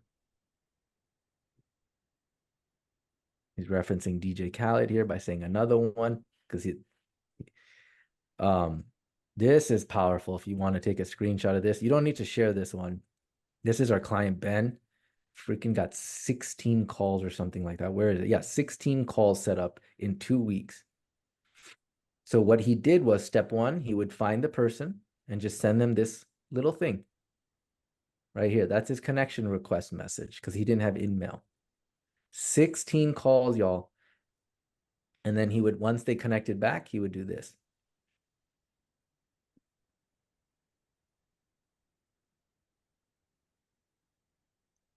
These are just more examples. Gina was a software engineer client of ours, and she did the same thing. Got messages, look at like from all of these companies that she was targeting with 60%. Now remember, I said over 30, like 30 something percent. Okay. This happened not too long ago. This was like a month ago. So even when there's layoffs, remember how in school, when we're growing up, we're taught never cut in line? But in the real world, you do want to cut in line so long as you're doing it ethically. And this is how you do it ethically. It's all about cutting in line. This is what if we go back to when we first started and I said, the people who are ahead of you are doing leveraged work, not laborious work. This is what I mean. This is leverage. Hey, Gaurav. Yes. Pardon the interruption one more time. There's a filter on the search in LinkedIn for actively hiring. Do you find that does a better job of targeting than the word hiring in the keyword, or both, or use them? I just know because it'll Any pick thoughts? up. Yeah, it'll pick up actively hiring too. So just use hiring in the keyword. Don't use the actively hiring box. Yeah, you don't need to. Cool. Thanks. Yep. I'm gonna keep moving, but this is. We had a client named Wesley. I always tell people this story about Wesley. We call him our little teddy bear client because I literally think he looks like a teddy bear. Each one of these jobs, so the first job we got him at, he graduated college. We don't work with people who just graduated, but we took him because he was just so convincing. And we helped him get this first job at Snap. Now, Snap, and this is when Snapchat was cool. Wesley's entire goal was to be in product. And so the first job he got at Snapchat was this, 63K. He got it from outreach. Then he got promoted. Look at the jump. Got promoted, 14K jump. Got promoted again, 13K jump. Okay. So in basically 2 years, he went from 63 to 90, 27K jump. Then he left Snap, got this job. Look at the months. Okay. November, he left, got a job in November. Now, he did this. He got this job through the same network he built from outreach. Then when he got laid off, this was right when COVID was kind of starting and became big and companies laid off. He got laid off. And look at this. He got laid off in April 2020. It took him 28 days and he got this job. How did he get a job in 28 days? Leverage. He already had a network. So remember I taught you, or I was sharing with you earlier when we started, I said, this thing can change your life. It's not going to help you just for one search. It can help you for the rest of your life. So if you're doing a good job of building that network now, of course it will help you get a job now, but it can also keep helping you get jobs later. And when people talk about future-proofing their career, this is like the example of future-proofing your career. Another client, look, he got a 100K increase because he reached out to somebody on LinkedIn. Look, remember that contact I made via LinkedIn? We sent her a Starbucks gift card. She introduced me to one of her contacts. Remember connecting the dots? They had an exploratory call. He got a new job. So this is how he did that too. This is just powerful. So what are your action items? remember this comes after you've done your resume and your LinkedIn. Your action items, I would say once you've done that, boom, boom, boom. Join 3 user groups. Reconnect with some friends, colleagues, acquaintances. Okay. And then use the scripts. And that guide that I'm going to send you guys after this has way more scripts too. So you'll have all the scripts. Have you guys seen, did you see that post that I shared on LinkedIn about how my wife got me a dinner date with a multimillionaire? Have you guys seen that? So I don't know if I can find it fast enough, but essentially like this outreach stuff that we're kind of talking about, it can work almost anywhere or with anyone. So there's this story basically that when I grew up in a city, for those of you who are in Southern California, there's a city here called Corona, if you're familiar with it. And I'd love to know in the chat if you can share. There's this place in Corona, California. Now it's kind of everywhere. About it's called Miguel's Jr. Have you guys heard of this? Miguel's Jr. It's like a Mexican restaurant. Anyone? So Miguel's Jr. is a Mexican restaurant, and it's kind of this like, it used to be this rinky-dink thing. And yeah, I don't think I'm gonna be able to find it. But so I used to go there when I was a kid all the time, and I fell in love with it. And one day the owner of that place got me, or the owner of that restaurant came in while I was eating lunch there with my friends, and she sat down with us and had lunch. This is now I'm 14 years old. And what was really cool was I fell in love with that. And I said, you know, one day I'd love to have dinner with them. And so last year when I turned 40, I'm trying to find the post. Last year when I turned 40 years old, my wife was like, what do you want to do for your 40th birthday? Let's have this big party. And I said, I don't want a party. And she's like, no, we got to throw you a party. And I said, how about this? If you can get me dinner with the owners of Miguel's Jr., this place I loved and I used to talk about all the time. And I when I was in high school, I even wrote them a letter. And I said, here's what Miguel's means to me. I called it what Miguel's means to me. So I was overly obsessed with this burrito. And I only eat the bean and cheese burrito there. Anyway, so I was like, I told my wife, I was like, hey, if you get me a dinner with the owners of Miguel's Jr., I will have, you know, let you throw this party. I don't like parties. And she's like, well, how the hell am I supposed to do that? And I told her, I said, well, my clients get all their interviews by using outreach messages. So why don't you do that? And she, you know, like she gave me that look like you're a fucking idiot, you know? And I was like, well, then I'm not going to have a party. So she was like, okay, fine. She'll give me the scripts.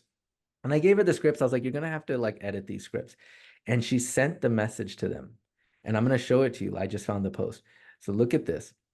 And she got me the freaking dinner. So, so here's the post.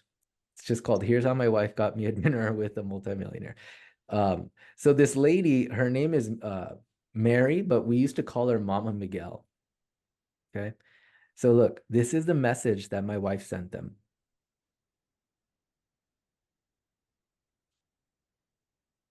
It was the actual email.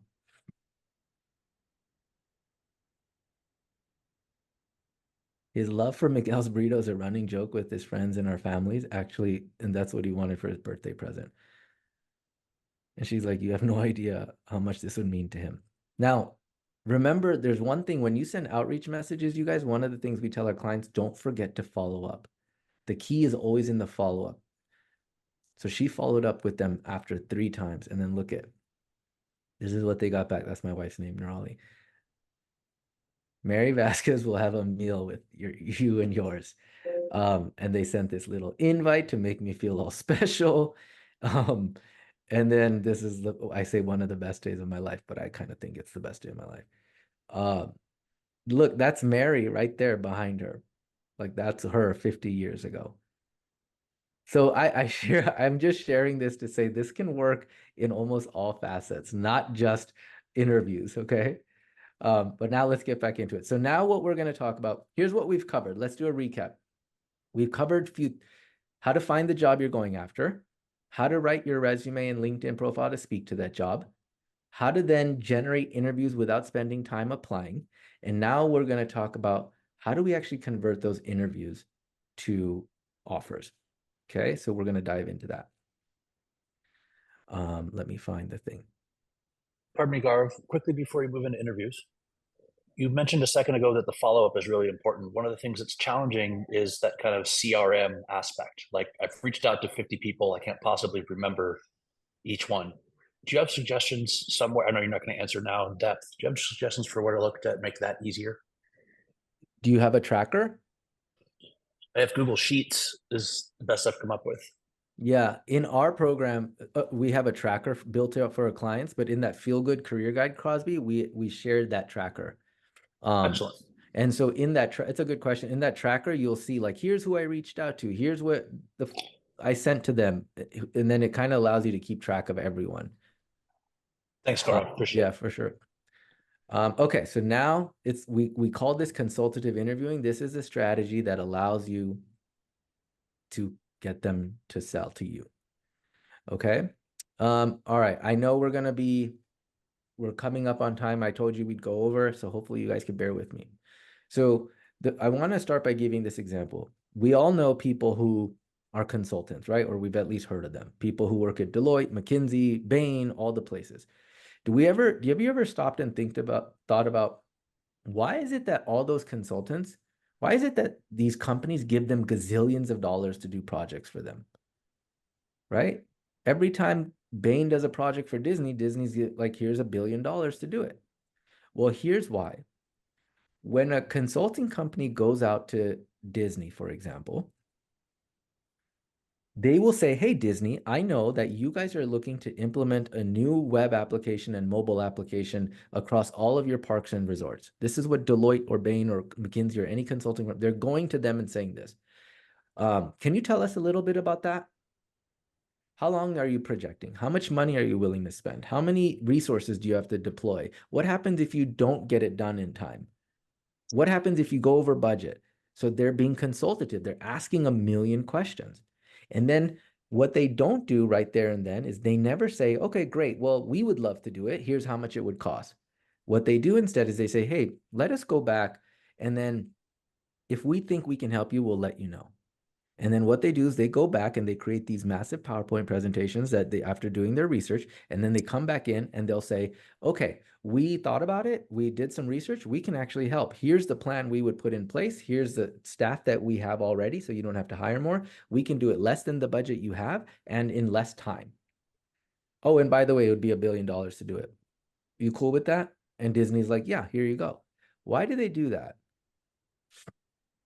It's because Deloitte and the consulting firms, they first take the time to understand what the prospective client needs, and then they position everything they're about to say to what the client needs. Okay? So we want to do that too, because what a lot of people do in interviews, and you know, we do this inside of our program. For those of you who are in our program, maybe, or they know this, not only do we prep with our clients before every single interview that they ever go on, we also have them record their interviews so that way we can hear about it, hear how they performed in real time. And so a lot of times we hear people's interviews and we know what they're doing. And what mistake most job seekers make when they're interviewing is, again, they're talking about either everything they've ever done or so much of the irrelevant things, to like things that are irrelevant to the person they're speaking to. So to make sure you're being consultative and hitting on everything they need, you want to start by asking this first question in the interview. Right when the interview starts, if this person that you're meeting with is engaging in small talk, engage with them. But don't be the one who facilitates a lot of small talk, because you don't want to accidentally come across as a telemarketer. Anyone here know, remember sometimes when we get a phone call and you pick up the phone call, even though you don't recognize the number, and then the person's like, how are you? And you're like, gosh, here we go. right? What do you have? What are you selling? What do you want? They don't care about our day. It's the same thing in interviews. It's like if the person starts the small talk, start with them. Otherwise, the very first thing you want to do is just say, hey, Crosby, thank you so much for making the time to meet with me today. Before we jump in, is it okay if I quickly ask you, what was it specifically about my background that made you want to meet with me today? Or what was it specifically about my experience that made you want to meet with me today? It's the best question you can ask because this is what gives you the answers to the test. Now, in school, we're taught don't cheat on your test. In life, if you can cheat on your test ethically, this is the ethical way, then you do it. I'm not saying ever do anything unethical. Okay. So what was it about my background that made you want to interview with me today? And then they'll tell you. I love this, Crosby. I want to hear more about that, Crosby. Or can you, you wrote this on your resume. I'm very curious about that. So now they're going to start telling you the things that matter to them. And look, we had our client do this. I was able to ask what she liked about my resume, which is such a simple thing to do, and it gave me a view into what she's looking for to help me craft my response. My entire game plan was something else, and I switched it up on the spot after she basically spoon-fed the answer. So that's the very first thing. Okay, the second thing you want to do, so the way these interviews go is you start with that, and then usually what happens is it goes in one of two directions. They'll either say, let me tell you about what we're looking for, or they will say, or why don't you tell me about yourself? Okay. So here's the thing. This is like now getting into the middle part because now they're going to tell you about the role. They're going to hear about you. Then they're going to ask you all these behavioral questions, situational questions, technical questions, whatever. In the middle of this interview, for all of you, it's important to make sure that you are asking them questions about the role too. So we don't want to just ask that one question in the beginning. We want to stay consultative throughout the whole process. Now, there will be times, and some of you have experienced this, where you will get the sense that the recruiter is not trying to, or not just the recruiter, anyone is not trying to engage in a lot of back and forth friendly chatter. If you get that sense, don't do it. But if you get the sense that they're open to making this thing a conversation, then ask these types of questions. So why are we asking these? Because the more we understand why this role is open, the pain points they're feeling, the easier it is to know what experiences we should talk about that address their pain points. What we want to avoid is this thing being transactional. What is transactional? Right? I'll go back to this. So transactional means you go in there, they ask you a question, you leave. Or they ask you a question, you answer. They ask you a question, you answer. They ask you a question, you answer. There's nothing about that that's memorable. But if they ask you a question and then you insert a feedback loop. So what a feedback loop is, like if Crosby asked me, like, Gaurav, tell me about a time you dealt with two difficult stakeholders that had conflicting priorities. And I gave him a star story. I wouldn't just end there. I wouldn't give my star story and end there. I would say, Crosby, I'm curious. You've been doing this a lot longer than me. How have you dealt with it? Because I don't presume to think that the way I've done it is the best way. Or how would that work here? Or have you guys seen it be more effective in a different way? How's that done? So you don't have to ask a feedback loop, insert a feedback loop after every question, but every so often you want to do that.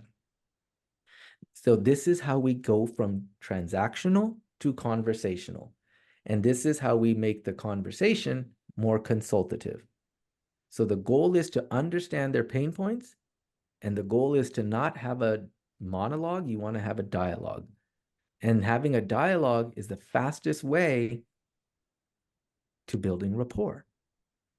Think about how many of you here have ever gone on a date or hung out with a friend, and all that friend or that date did was talk about themselves. It's not the funnest date or hangout, right? Because all they did was talk about themselves. In an interview, even though they're there to get to know you, they're still human at the end of the day.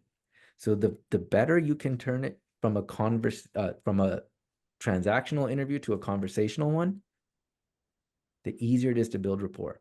And so to make it conversational, add feedback loops. This is a framework we tell our clients called DLAT, did, learned, achieved. So when they say, tell me what you did, or tell me a little bit about your background, or tell me how your experience fits with this role, you want to talk about, go back throughout your career and just talk about the things that you did that relate to what they need. How do we know what they need? Is because you asked that first question. So back when I was at Adobe, I had to I was working there as a project manager, managing several projects simultaneously. Some were technology implementation projects, some were change management projects, and I had a lot of stakeholders, because they probably told me that they want to know how you work with multiple stakeholders. And it was a great opportunity because I learned how to communicate effectively. I learned how to put together project schedules and project plans. And I was also mentored by some of the best program managers and project managers I'd ever met. So now I'm being humble. And as a result, through the things I learned and the things I implemented, we were able to deliver 97% of those projects ahead of schedule, save 15 million in cost through implementing more effective project management tools, and deliver most of our projects under budget. And I feel like what you're looking for here goes closely with that, because what you mentioned was, so now I told them what I did, I told them what I learned, I told them even who I learned it from, what we achieved as a result of that, and then I tied it into what they need. So every time you get asked, tell me about yourself, it's not an opening for you to talk about life and what you love. It's more about what they need. Okay. All right, 3 quick frameworks. Oh, I already told you about dialogue and monologue. Keep in mind, if they're interviewing you, they're already interested in you. A lot of people feel the need to try to come across so impressive. You know, all the interviews we hear from our clients, the times that they choke the most is when they're trying too hard to be perfect, when they're trying too hard to sound super professional. They don't want somebody that's inauthentic. And the best way to just be authentic is to be yourself and to be more interested in them. How do we show interest in them? Is by inserting feedback loops. I'd love to know how you dealt with that, Crosby. Or I'd love to know what made you want to join this company. Where do you think this company is going based on the work you're doing? What do you find exciting about this project? Now I'm being interested in them versus trying to sound interesting. And then that gets them to talk, which then makes it conversational, which then helps us build rapport. So that's a really, really cool way to make it conversational. That's one of the frameworks. And then reminder number 3, this one is really key and you don't want to forget this. When somebody says to you, how would you deal with blank, right? How would you handle XYZ? It's easy to go straight into practical application, which is if they say, how would you handle blank? You said, what I would do is, and now you're speaking in theory, right? Because you're just telling them what you think you would do. That doesn't hold as much weight as, that's a great question, Crosby. You know what's funny? I actually handled that. I ran into a very similar situation back at Salesforce. And here's how we worked through that. And it was such a great learning lesson. And so number 1, and then I go into the star example. Right? So talking, it's never about here's what I would do. It's here's what I've done. And if you haven't done it, then you can go into theory. Cool? Okay. There's a lot to interviewing. So I'm going to share those resources with you after this, where you'll get a whole interview prep thing that's over an hour. Okay. The second to last, there's 2 main questions. So that first question was a really big one. What was it about my background? And then as you feel the interview wrapping up, here's the 2 questions you want to ask. The second to last question is, would it be okay if I quickly recap what I think you're looking for in this person? Crosby, thank you so much for meeting with me today. I know we're running up on time. You know, quick couple questions is, would it be okay if I recap what I think you're looking for in this person? In the history of history, they always say yes. They will never say no. And so now, you get to emphasize all of their pain points that they told you, or re-emphasize rather, their pain points. So you don't want to just regurgitate the JD. You want to say something along the lines of, so it seems like right now the biggest bottleneck you have is a lack of, project artifacts and documents. So it's a lack of organization. So you're really looking for somebody to come in, organize all of our resources and put them all in one place and then make it easily accessible, right? Yeah, great. The other thing is, it seems like most people are not on the same page when it comes to the project schedule. So you're really hoping for somebody to over communicate, run multiple Scrum meetings throughout the week for this major release we have coming up. Is that right? Yeah. So what I'm doing is I'm emphasizing that he's in pain, or they're in pain. And then I'm showing them that I know the solutions that they're looking for. And what it also does is it demonstrates that I'm actively listening to their pain points, that I actively listened. So second to last question that always impresses them is this one. And then the last question is this one. So here's what I say. I would say, based on that recap, Crosby, do you have any concerns about my ability to step into this role and be effective? Because I would love to clarify or confirm your concerns. Because I would love to clarify or confirm your concerns. Now, keep this in mind. Cake to cupcake, okay? I'm going to stop sharing my screen for a second. I want you to see me when I'm doing this. So, show of hands or put in the chat. People have this perception that if I ask them if they have any concerns, then I'm leaving them with a negative impression. Why would I ever want to plant a negative impression when I leave? Anyone believe that or heard that? Juan, Samantha, Tracy, yep. Okay, here's my question for you. Do you think that you need to ask them that question for them to think, to identify a negative point about you? What do you think hiring managers do after interviews? They debrief. And when they debrief, they're going to say, here are my pros, here are my cons. Right? Now, if you're not there to clarify or confirm your concerns, what happens? You potentially lose the job. So there's an art in how we do that. And it's powerful, man. So if I said, Doug, based on that recap, do you have any concerns about my ability to step into this role and be effective?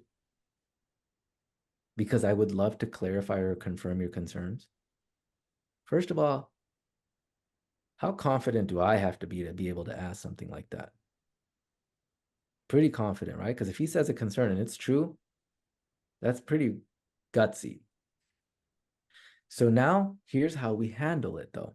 And this is one of the most powerful sales techniques I've ever learned in my life from a clinical psychologist.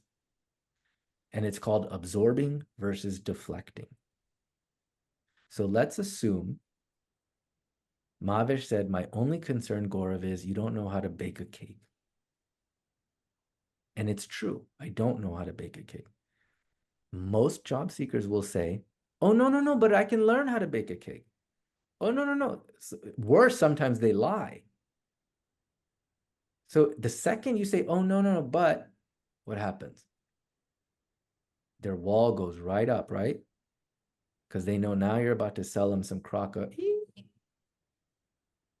So we don't want to deflect it. That's called deflecting. When you say, oh, no, but that's deflecting.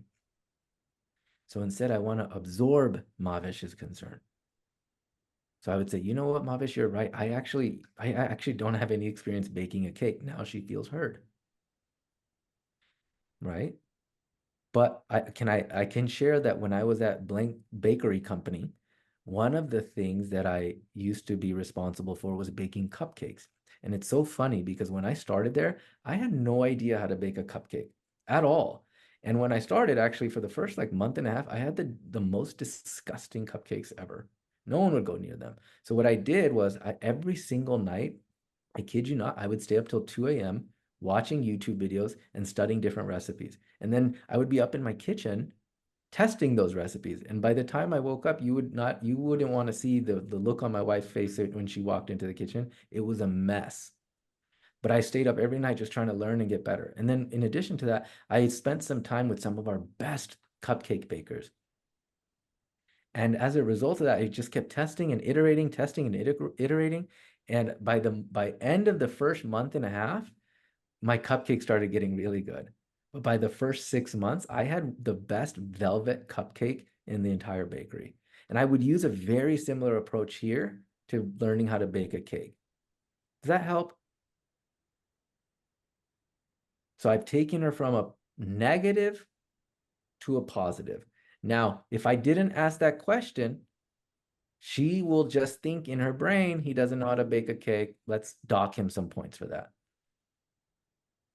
Now, what if she said the same thing, but I have baked a cake? Right? Gaurav, my only concern is you don't know how to bake a cake. And now if I said, oh, no, but I have baked a cake, what happens again? Right? Yep, the wall goes right back up.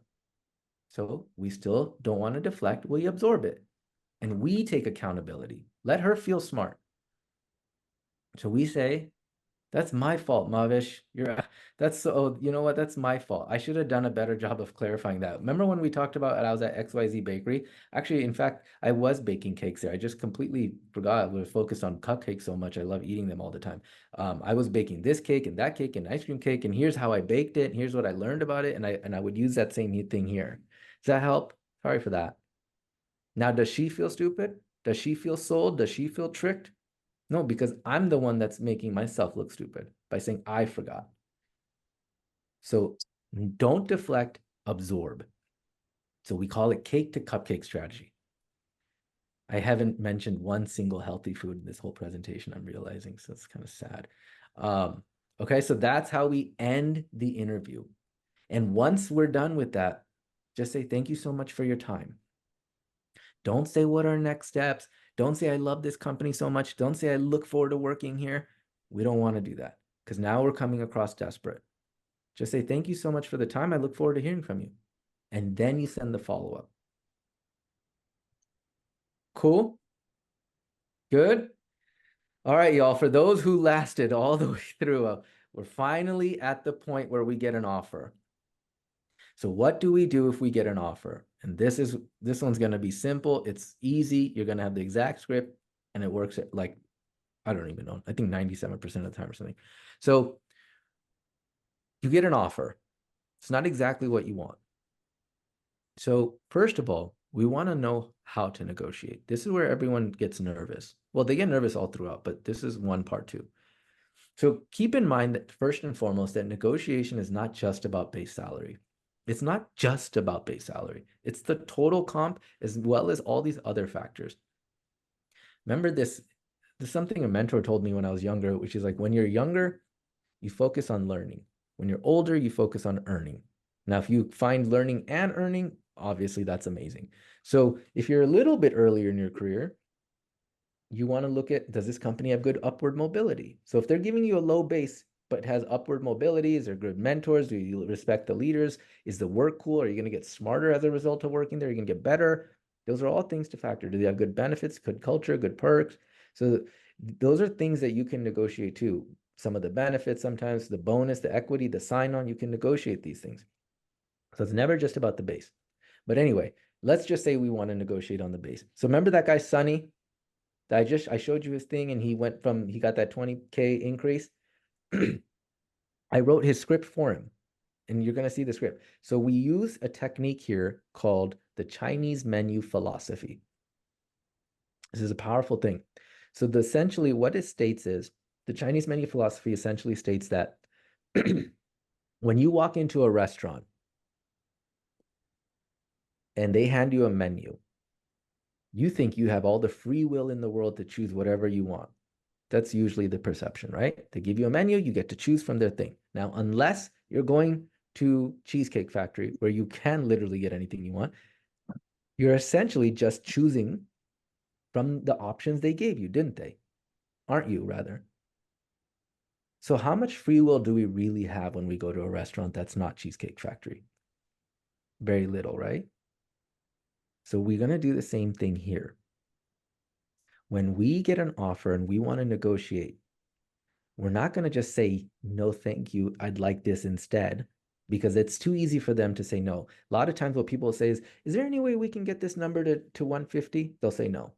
Okay, is there any way we can get it to at least 145? They'll say no. So it's like, look at how you're losing leverage every time, and desperate.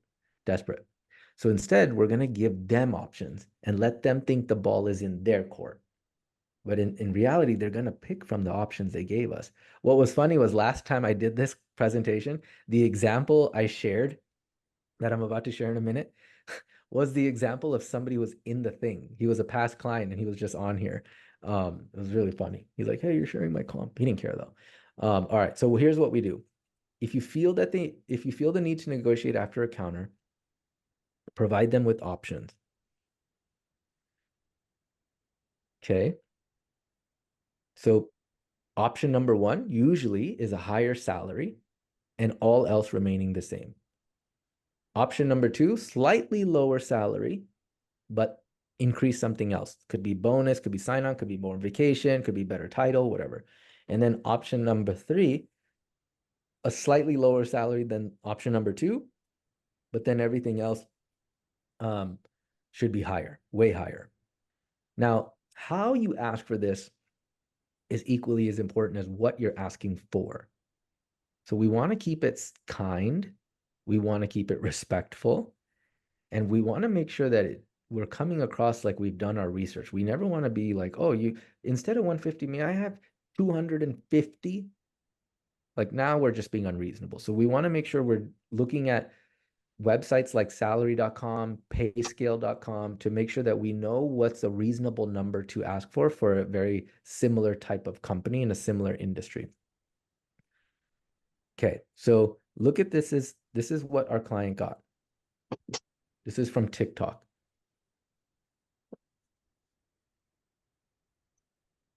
Okay. 140, 25% bonus, whatever. He wanted to negotiate. This was the email I wrote for him. Kept it kind. Now look, 140 is what he got. This is what I asked for. Option number one, all else remaining the same, the highest base. So 20K more. Option number two, 5K less, but then a little bit more in bonus. Option number three, 10K less, higher bonus, higher stock.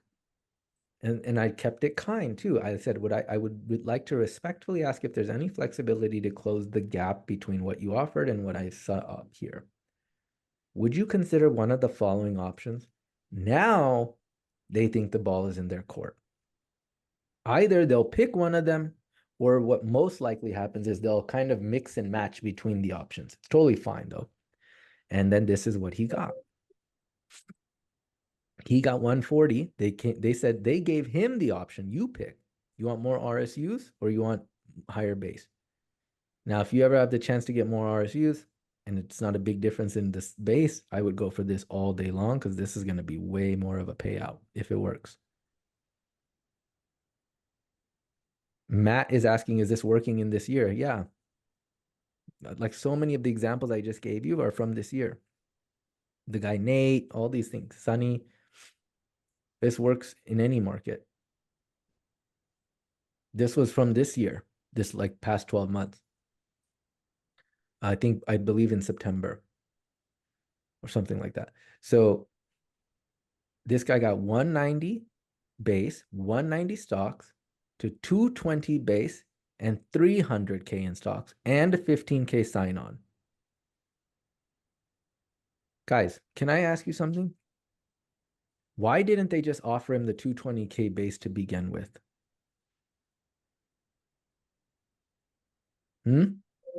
Anyone have a guess? Always, even just like budget, the point is to make the least higher the quickest way possible. Maybe that's one of the reason. Also, a lot of times when they know you're out of work, they think you're desperate and you'll take whatever. They'll always do that. But if we done our research and we ask for it correctly, then we come across as the savvy shopper. We come across like we know what our freaking worth is. Right? We don't want anyone taking advantage of us. And you guys have worked really hard to build your career. Get paid what you're worth. It's just how you ask for it matters. So that's why we do it this way. Okay, so I'm going to just share that screen again in case you want it. So remember, provide 2 options or 3 options. Here's kind of like the blueprint of what to ask for or how to ask. And then here's the actual script that we use in our program. This is literally the script we always use. And we just mix and match that. We just say different numbers. Okay. I just have a quick question about this. How do you say the same thing in the beginning when they ask this question? Like on day 1 of a recruiter asking you what your expectation is, it's like you really don't know that until you go through that entire process and get more information about the role. So what do you say on the first day when they ask you? I'm going to answer that in like 5 minutes. That's a great question. What was your name? Kamakshi. Kamakshi, thank you for asking that. That's a great question, and I'll bring it up in the Q&A, okay? Thank you so much. For sure. Okay, so this is how we do that. Every time we do this, not every time, but I would say over 90% of the time we've done this script, use this script, we get something back. Right? It's never, I mean, again, we're asking for numbers within reason. But remember, this is, you want to get paid your worth. I tell my clients this all the time. I spoke to somebody who's on here the other day, and she knows who. I told her, I was like, she has, I think, 12 years of experience. And she should be making, based on what our past clients are making with similar experience, I think over like 240 was the number we found. That's where she should roughly be. But the roles she's looking at, they're all around 190, 180, 120. So she's looking at the wrong roles. She's not marketing herself correctly. But once she markets herself correctly and then gets in front of those roles, she'll crush that interview. And I think the whole point of this whole presentation is not to get another job as we first started, right? The whole point of this, going through all of this stuff, is to make sure that 1, you get a job that pays you exactly what you're worth or more, but 2, at a company that you actually admire, and 3, doing something you actually enjoy.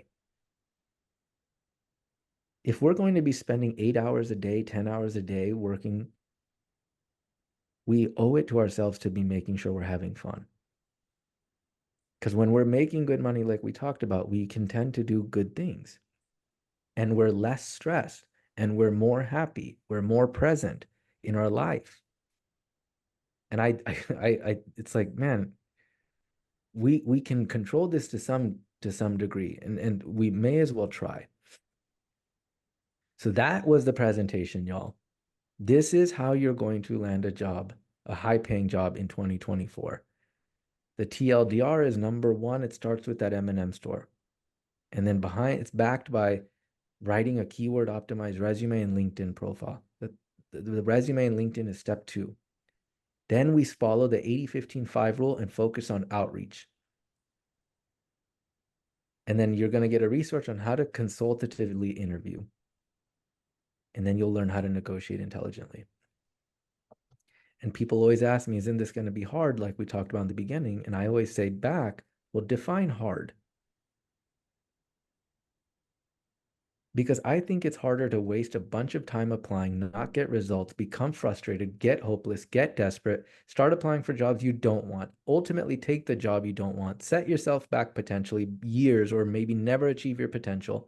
And then what happens is you become sad or resentful. The cool thing is we don't have to do any of these things. We can change all of this. We can prevent all of this from happening by following these steps. I will share this presentation with you guys and these resources so you know what to do, how to do it, when to do it, why to do it, okay? And I really hope that you just go all in for the next 90 days and try this. And connect with me on LinkedIn. Let me know how it's coming along. Let me know if you have questions. And if it works for you, teach it to somebody else. pay it forward. Okay, you don't have to give them my name, but just pay it forward. And remember, my favorite quote of all time, it's all over my office, all over my house. I teach it to my kids. All change is hard at first, messy in the middle, and then beautiful at the end. So stick with it, y'all. You're closer than you think. And I get a million emails after these, so I like to call it out up front. Our coaching program is not one that we don't take as many people as possible. We only work with maybe 10, 15 people per month. So it was at capacity. Katie opened up one spot. So if you're interested in it, you can always apply, or you can get on our waiting list. This link here is how you would book a call with us. And then if we feel like we can help, or we know we can help, we'll certainly talk about it. But otherwise, this is how you do it. But so I will put this in the chat if you guys want to use the link to book a call. And then we can now jump into Q&A.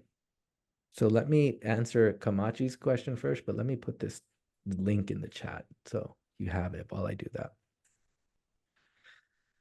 How was that, y'all? Very helpful. Yeah? Good. All right, here's the chat. Here's the link, sorry.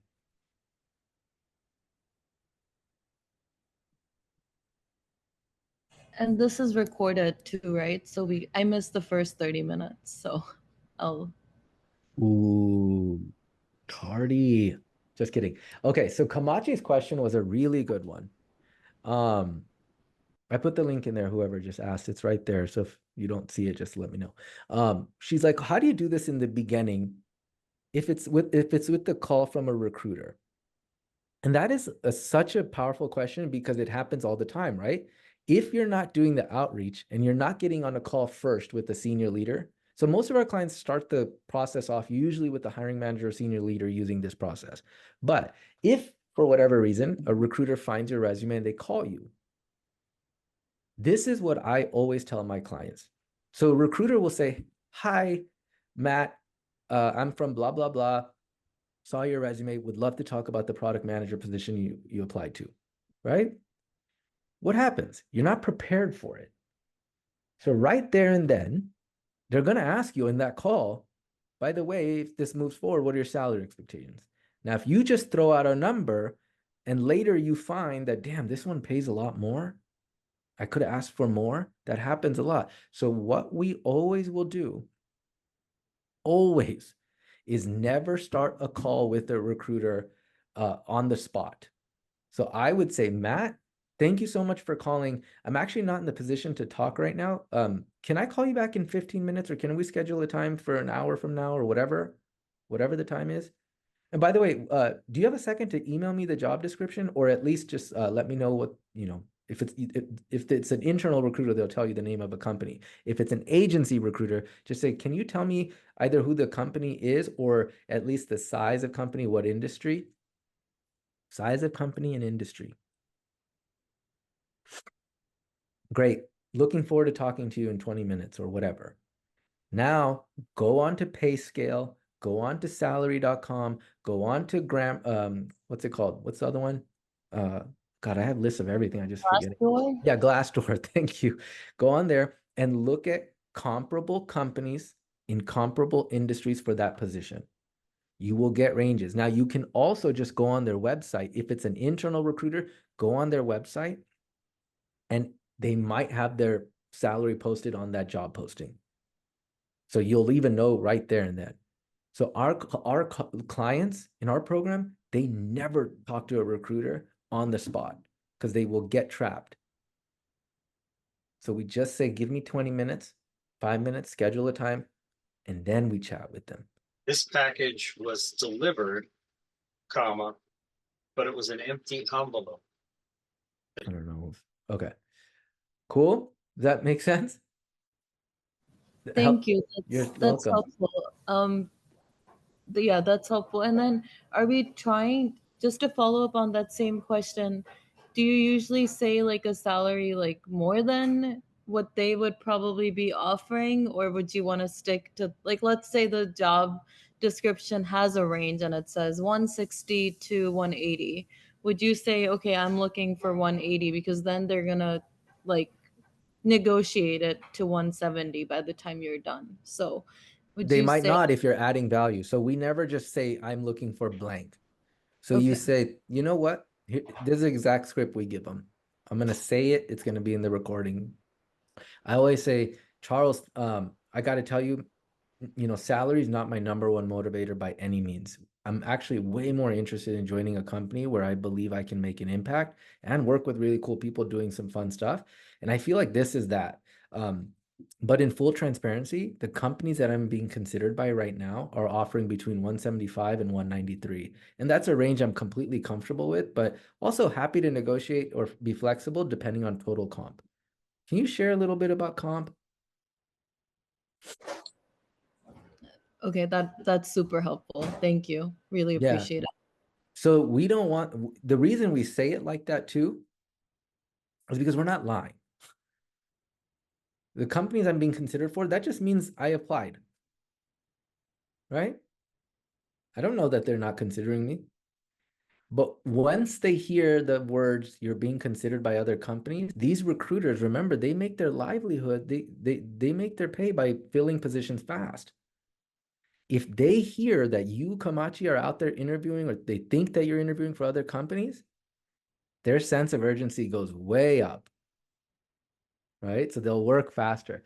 David, you Right. have to drop. You're welcome. Yeah, thank you guys for joining. For those of you who have to drop, thank you so much for doing this and making the time. I'm super, super glad you guys came. Okay. Okay, Tammy, do you have a question? Yes, back to the negotiation. Who are you negotiating with? Is it the hiring manager or the recruiter or HR person? Well, it's usually going to be extended to you by a recruiter or HR person, but who approves it will usually be the hiring manager. So when you're sending these emails and all that stuff, you're just doing it with the person that extended the offer to you. Got it. Yeah. Good question. You're welcome, Derek. Have a good day if you're leaving. Okay, Tianis? Yes. Hi, Gaurav. Thank Hi. you for, hello. Thank you for your comprehensive presentation. My question is, I have been fortunate enough to start getting quite a bit of informational interviews. Now, I'm wondering if there is a strategy for subtly using these informational interviews and turning that into an opportunity to inquire about a job or create a job, something along those lines. Yeah, that's a long one, but like our clients do a lot of that too. So you're talking like these are exploratory calls. So the way we do it is one of three ways, right? So if I know that you, Tianis, are going to speak with me on Monday for an informational interview, here's what I'm doing. This is a great question because this will happen to you guys when you do the outreach. I am looking at Tianis's LinkedIn profile to see, one, who is she connected to that I might want to be connected with? Two, I'm going on her company page to see if there's any openings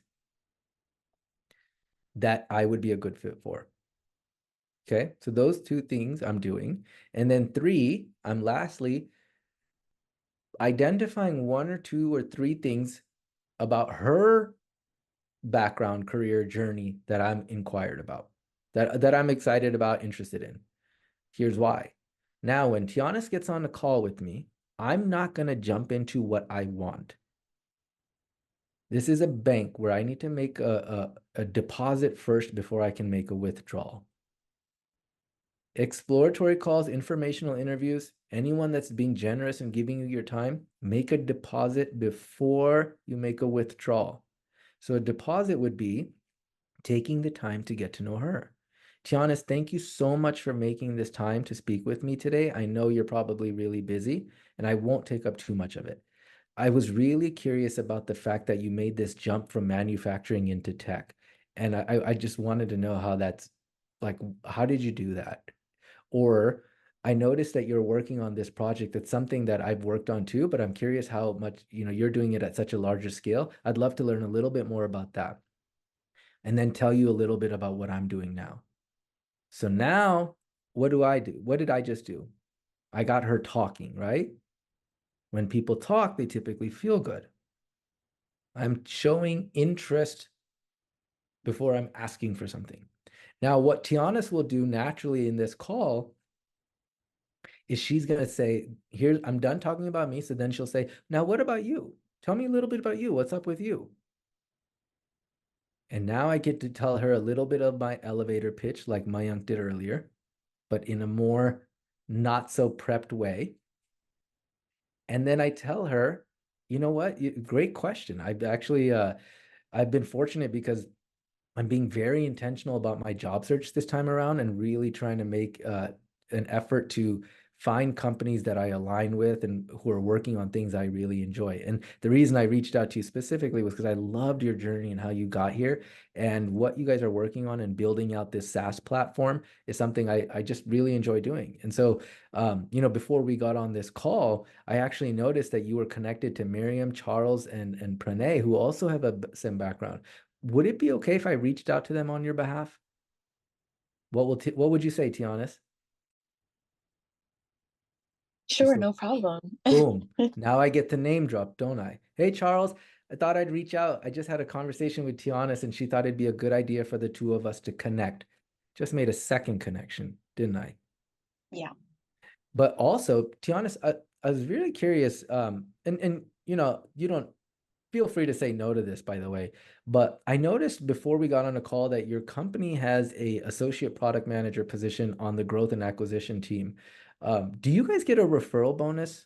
Because if you think I'm a good fit, I'd love to go through you and help you make a little extra cash for Christmas.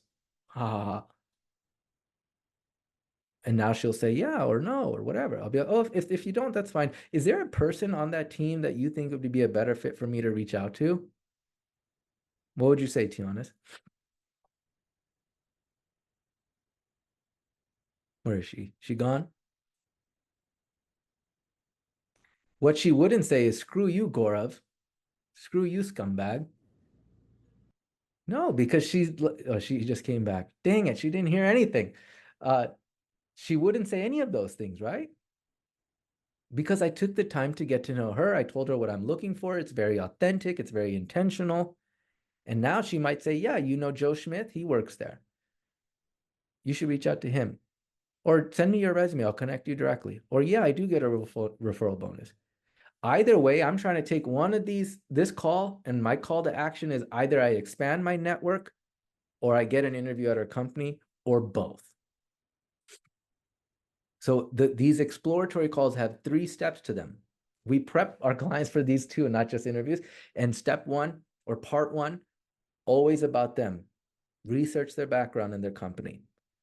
Then get your tell me about yourself right, because it is going to come.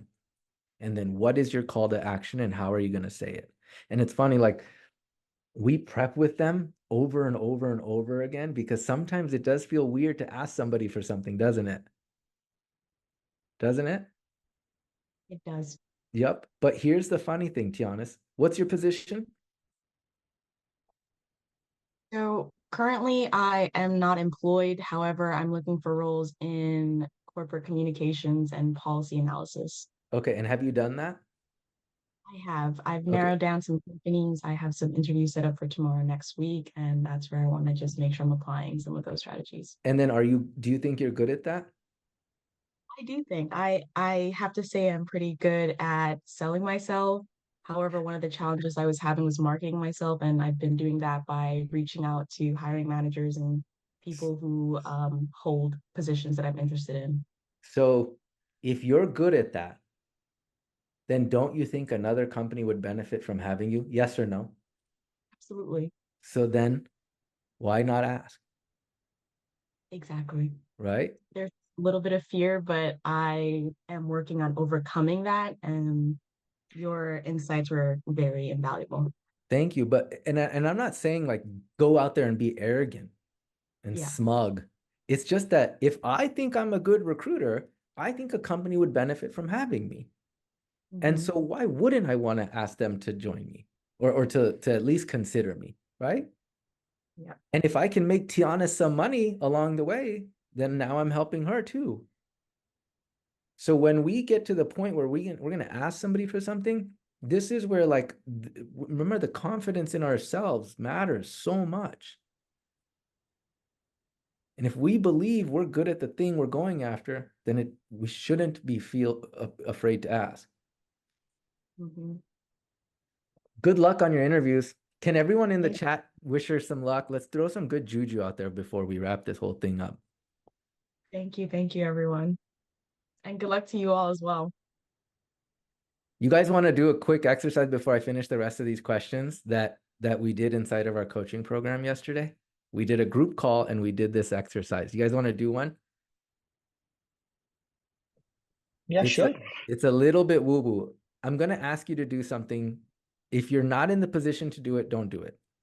But for 1 minute for this exercise, can you guys, whoever is possible, can you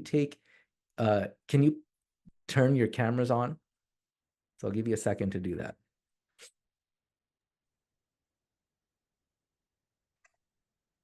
I'm going to give you a few more seconds. Look at these faces. Good to meet you guys. Ramandeep, Justin, Workman, good to see you again. Anna Scobie, good to meet you. I love seeing this. Okay, here's the exercise, okay? I would like it if you can quietly, so don't say it, just quietly. Look at these smiles. It's so nice to see you guys. Pick somebody on this screen. Just pick somebody on the screen, but don't tell them, just pick one. Hi, Haley. Now what I'd like you to do, yeah, wait, has everyone picked somebody? Show of hands, yes, nod head. Yeah? Okay, you've picked somebody on this screen. I know it's going to be woo-woo, but just stick with me for a minute. I'd like for you guys to close your eyes. You know what? I'll stop recording so this part doesn't get shown to anyone, okay? Hear from the recruiter, the hiring manager just thinks you're going to be bored. How would you apply the cupcake to cake example here, Gail? Well, usually I ask, what does that mean? Can we dive deeper into what you mean by that? That's not the cupcake to cake example. All right. Help me with this because I don't have a good talk track for that. You know what's funny, Gail? I was talking to Joe Schmidt at Adobe the other day, and he thought the same thing. And I don't know what it is about my background that comes across that way, but let me tell you, the last 17 projects I've worked on all had to deal with the same thing you and I talked about. But the reason I keep working on those is because I love it. In fact, when I was at Adobe, I did 3 of them. Here's what I did. And so if it comes across that way, please let your hiring manager know that there's no case. And you know what? To make your life easier, what if I did a quick write-up to talk about those projects and send it over to you and you could forward it to her? Would that be okay? Would that be okay, Gail? That sounds better. Boom. So now the next time you talk to a recruiter, to avoid this even happening, address the elephant in the room. When you address the elephant in the room, the elephant goes away. Hey, by the way, Gail, I know it might come across like I might be a little bit overqualified for this, and sometimes people even think I would get bored doing this. Before we end this call, I want to just share a few examples if it helps you to like learn a little bit more about why I'm actually so stoked about this project. And then if it makes your life easier, I can, even after we hang up, send you a quick write-up to go a little bit more into detail about these projects that you can send over to the hiring manager. Would that help? Okay, that's helpful. They're also kind of contract roles, so I'm kind of like, well, I think it comes down to the hourly rate, to be honest. I think they're like, she's overqualified. She probably wants a higher hourly rate. This is such a low hourly rate. Yeah. Have you ever talked to,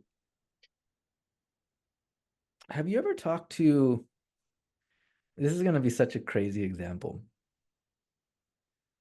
Like this is happening in my life right now. So you guys know when like some kids start turning like 8, 9, 10, 11 years old, they start acting like super cool. Have you seen that? We're like, all right, kid, you're not that cool, man. You guys know what I'm talking about? My son's going through that. He's like starting to act cool. It's like, all right, chill. But our daughter, she's 3 and like literally does not know what cool means. And so she's just herself and super goofy all the time. And so it's kind of like, damn, you're cuter now. You guys know what I'm talking about? Why do we think the younger one is cuter and the older one is not? Not maybe cuter, but the older one's trying to act way too cool. Because they're trying to act too cool, right? But the younger one, she's just crazy and she just acts the way she wants to act. And we all kind of appreciate her for that because she's being herself. It's the same thing when we go into interviews. The salary stuff that they think is more has to do with how you come across rather than the number you used to make or whatever right now. So the candidates who always get the second interviews, the third interviews, and the offers are the ones who are they just geek out to the thing and they talk about it like as if it's just so passionate about it. Right? I just like project management. I know this is going to sound weird. I love keeping people organized and over communicating. And the Scrum meetings, they are the best because I get to know all my teammates and it's just fun. I don't know. And none of these I feel like are strengths. It's just things I love to do. And I've been able to learn how to do them really well from other people. And I'm fortunate for that.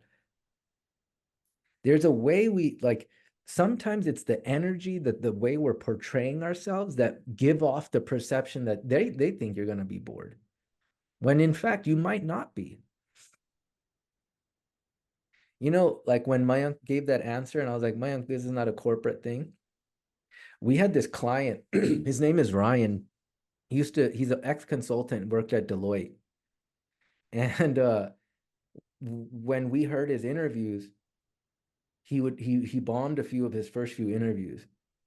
And the reason he bombed was because when he talked to the people, he would try to sound Deloitte-y, if that's even a word.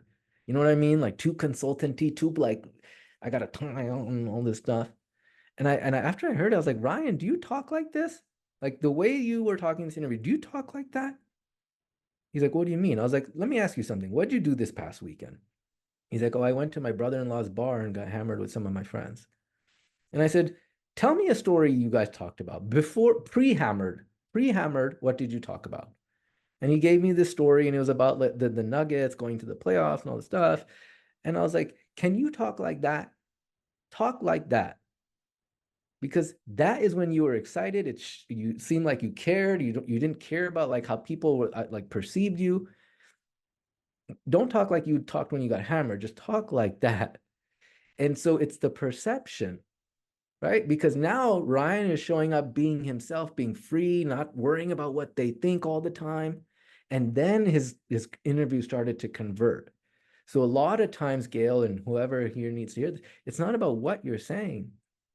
It's about how you're saying it. So never be afraid to be yourself when you show up to these interviews. That's who they're hiring. Gay, nay? Can I say like one more thing? I think it also confuses people because on LinkedIn, like I did open up my own LLC so I could do contracting work and hit the contract market while I'm also looking for full time. But the other question I seem to get at the crossroads is, well, do you want to own your own company or do you want a full-time job? You need to make a decision. And I always say, well, I'm trying to look for a full-time role, but still support myself financially. And the contract market is kind of hotter and faster at the moment. Like you can get a role quicker to get money coming in, but I'm still looking to land at a company and a culture and a role. So I find that people are like, oh, you want to run your own company. We talked about this before. I told you to take that off. I did. It's on there. I just went onto your LinkedIn profile. Is it? Yes. I gotta update that again. If I'm an executive and somebody comes and a resume comes my way and it says founder and principal, am I going to want to talk to you? No, because there's a chance you don't care about what I have to do, or you're going to have 500 things going on. Take it off. Do you even just put independent consultant just to show you could do that. Sure. You could do that. Don't say founder, principal, all this stuff. They don't need to know you opened a LLC. If they're going to do a 1099, they will ask you, do you have an LLC or an S Corp? Anyone who has an S Corp or LLC and they're putting it as a thing and that's what they're currently doing, that's going to detract people from reaching out to you. 100% without guarantee. I mean, with guarantee. So yes, the independent consultant's way better than the owner principal.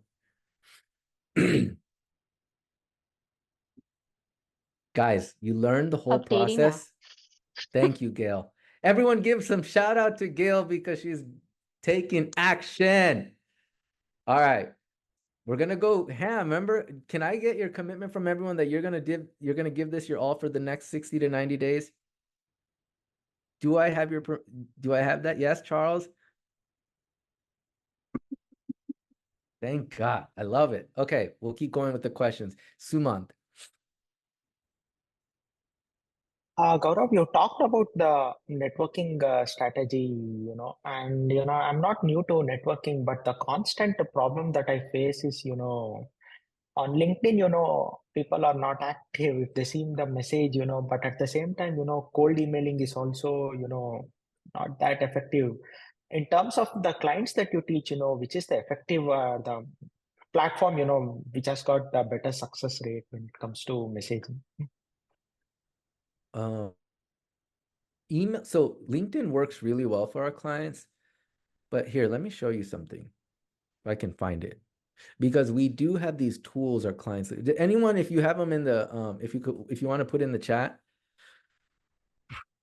there's email finding tools too. So our clients send emails, and here's what they'll say. They'll say, Teddy, in the event that you don't go to LinkedIn that often, I thought I'd email you here. And then you go into the straight email message. But here, let me find the tools for you. Where is it?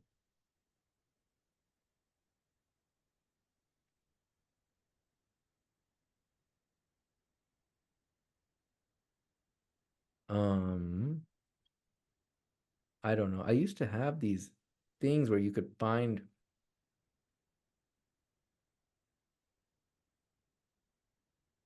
I don't have it. Actually, give me one more second. Sure. I'm now destined. We got called Apollo.io. Apollo.io. That's a good one. Yeah, that's one of them. So if you have that. Oh, here we go. Here we go. I found them. Here's all of the ones that our clients use to find people's emails and message them. So yeah, if your LinkedIn's not... No. My question is, not to find the email address. In terms of the success rate, we just got a better success rate. But but trying them everywhere, right? Because you have to think executives are not going to check LinkedIn as much as they'll check their email. Exactly. Yeah. So yeah, but they will. Like we don't stop at one thing. But yeah, LinkedIn does work really well for our clients because when you're messaging 5 people who are leaders or hiring managers per company and 5 recruiters, you've significantly increased your odds of hearing back from somebody. So it's not just one person per company we're reaching out to. And you suggest to follow up on the LinkedIn also, Gaurav? You said that you need to do multiple follow-ups.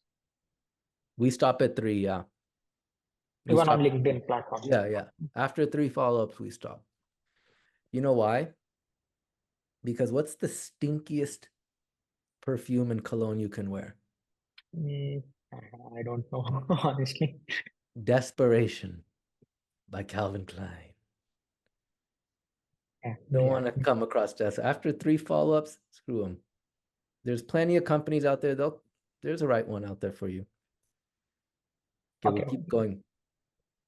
Hey, good luck, though. Yeah, thank you. Of course. All right, Brent and then Mayank.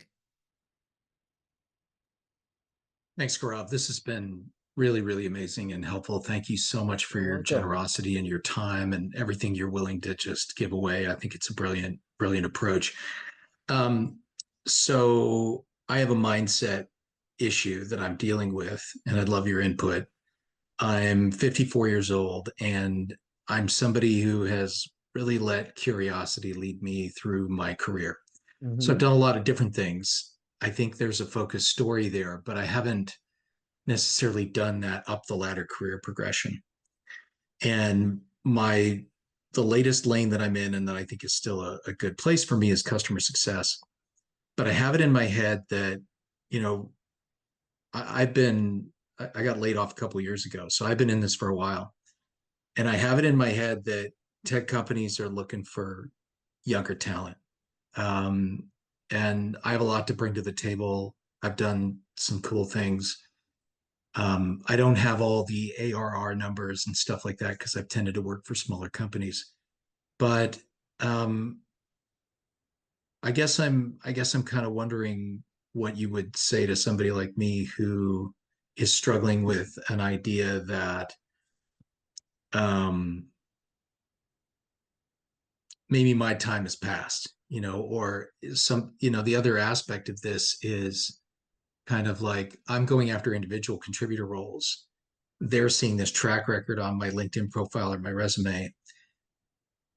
And I've almost been trying to look like I'm younger than I am, or I know they can't see how old I am, but like I'm trying to I don't know, somehow compress the experience a little bit so that it looks like more of a match to the role. Does that make sense?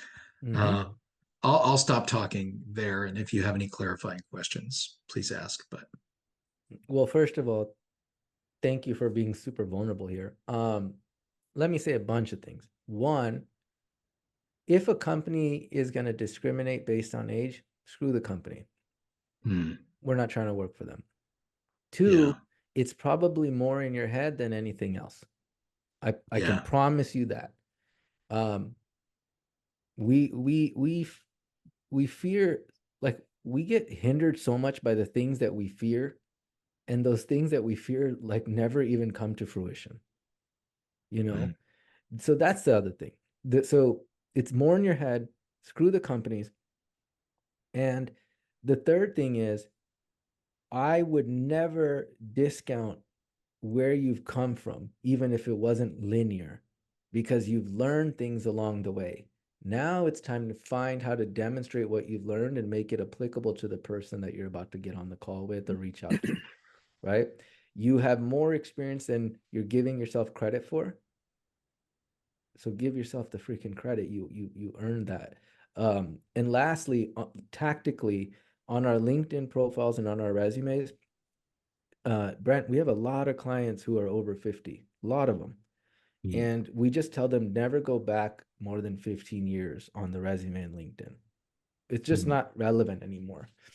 And when they get you on the phone or on a Zoom or whatever, we're going to crush it because we're going to be super prepared. Good. Cool. Brent, I want to just tack on. I in some ways share your perspective, and I do believe that my own beliefs are some of my biggest barriers. I'm approaching 50. Oh my God. And for what it's worth, I'd love to reach out with you personally and kind of be buddies or just chat or whatever. We could probably both use some hoorah every once in a while. So just you got reaching it, out Crosby. and saying thank you. I'll shoot you my my link. Gaurav, the other quick thing here is, and Crosby, thanks for that, man. I really appreciate you being vulnerable as well. I also moved while I was still in my last role. I moved to a really small town on Vancouver Island in British Columbia, and I've applied almost exclusively to remote roles. But I wonder if there is a perception about smaller places or, oh, this guy's too off the beaten path or something like that. Again, it's probably just a mindset thing, but that's another aspect of this. And I think in some respects, you've already addressed that, right? It's the same. Until you find proof of any of the limiting beliefs you have, ignore them. Yeah. Every time a limiting belief comes up for any of us, the first question that should be coming up after that is, where's the proof? Yeah. Okay. We think a lot, I told you guys we have Katie and I both have a spiritual coach. One of the things he'll always remind me of, at least, not Katie because she's enlightened, is he always tells me like, if you can learn to discipline your thoughts, you can go so far. And the best way to discipline your thoughts is not to focus on the past and not to focus on the future. Focus on the now, and more importantly, focus on what you can control. So he always says this thing: control the controllables. Control the controllables. And so when we think a lot about the future, we limit ourselves, right? Oh my God, this or that, or they might think this or that or that. And now we avoid do something that actually could help us, serve us, benefit us, whatever.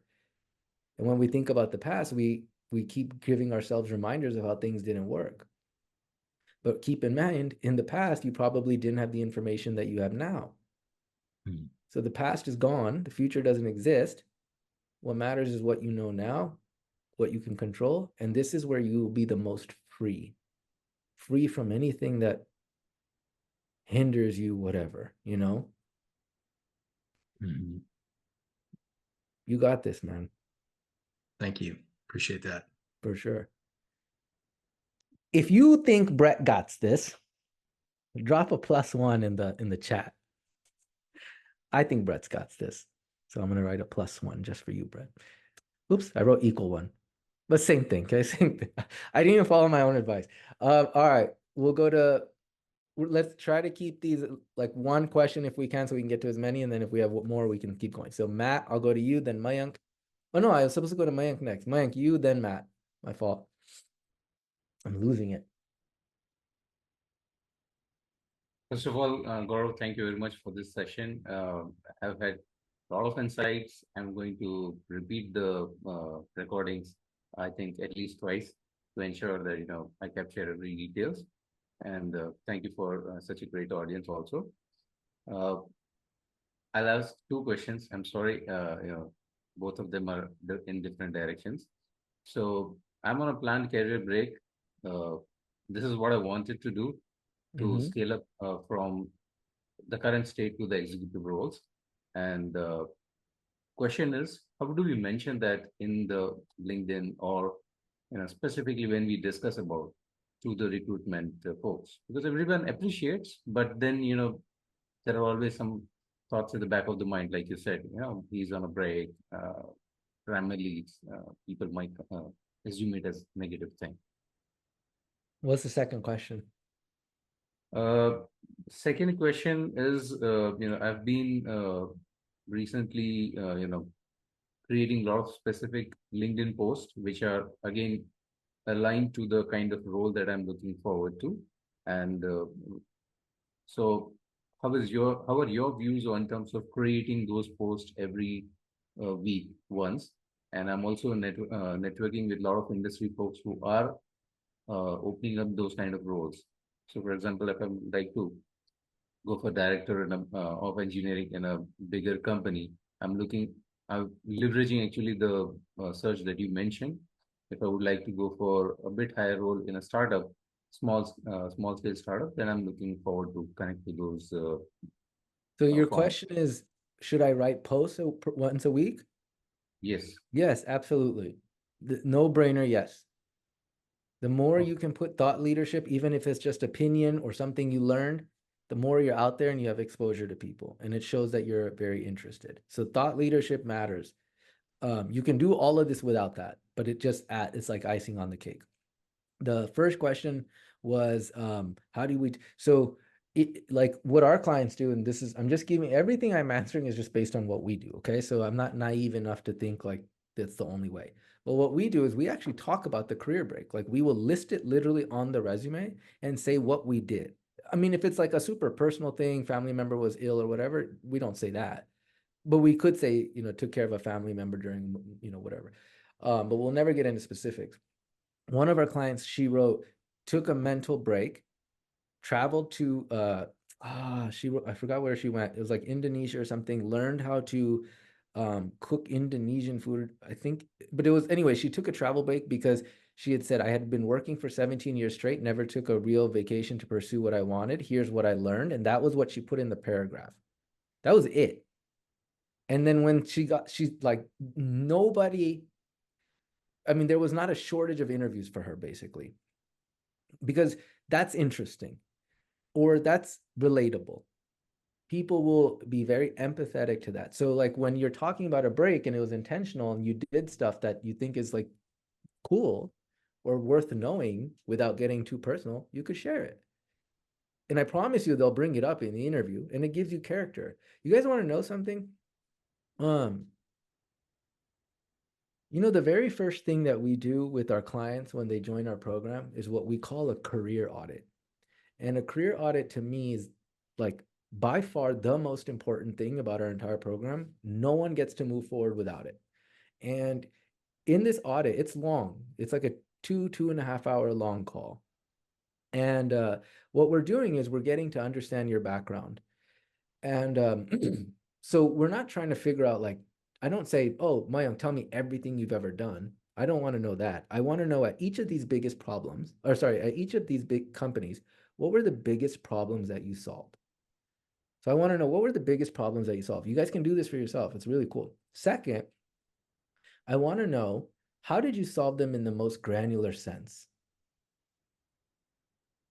Because when you start getting granular, you start realizing things that you enjoyed and didn't enjoy. And as you're writing them down, put the things that you enjoyed in one bucket and the things you didn't enjoy in another bucket. And then lastly, what was the accomplishment? How did this move the needle? You don't have to always have specific metrics, but how did that move the needle? So 3 questions. Biggest problems I solved, how did I solve them? And then how did that move the needle? Then the second part we do in this audit is throughout your career, when were you the happiest? And why?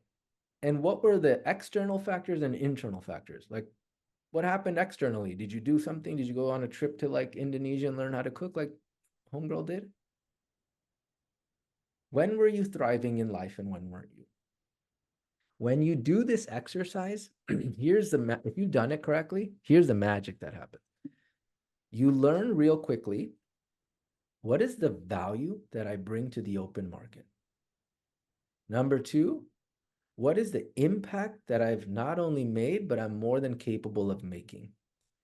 And then number 3, what is my narrative? You know what narrative is?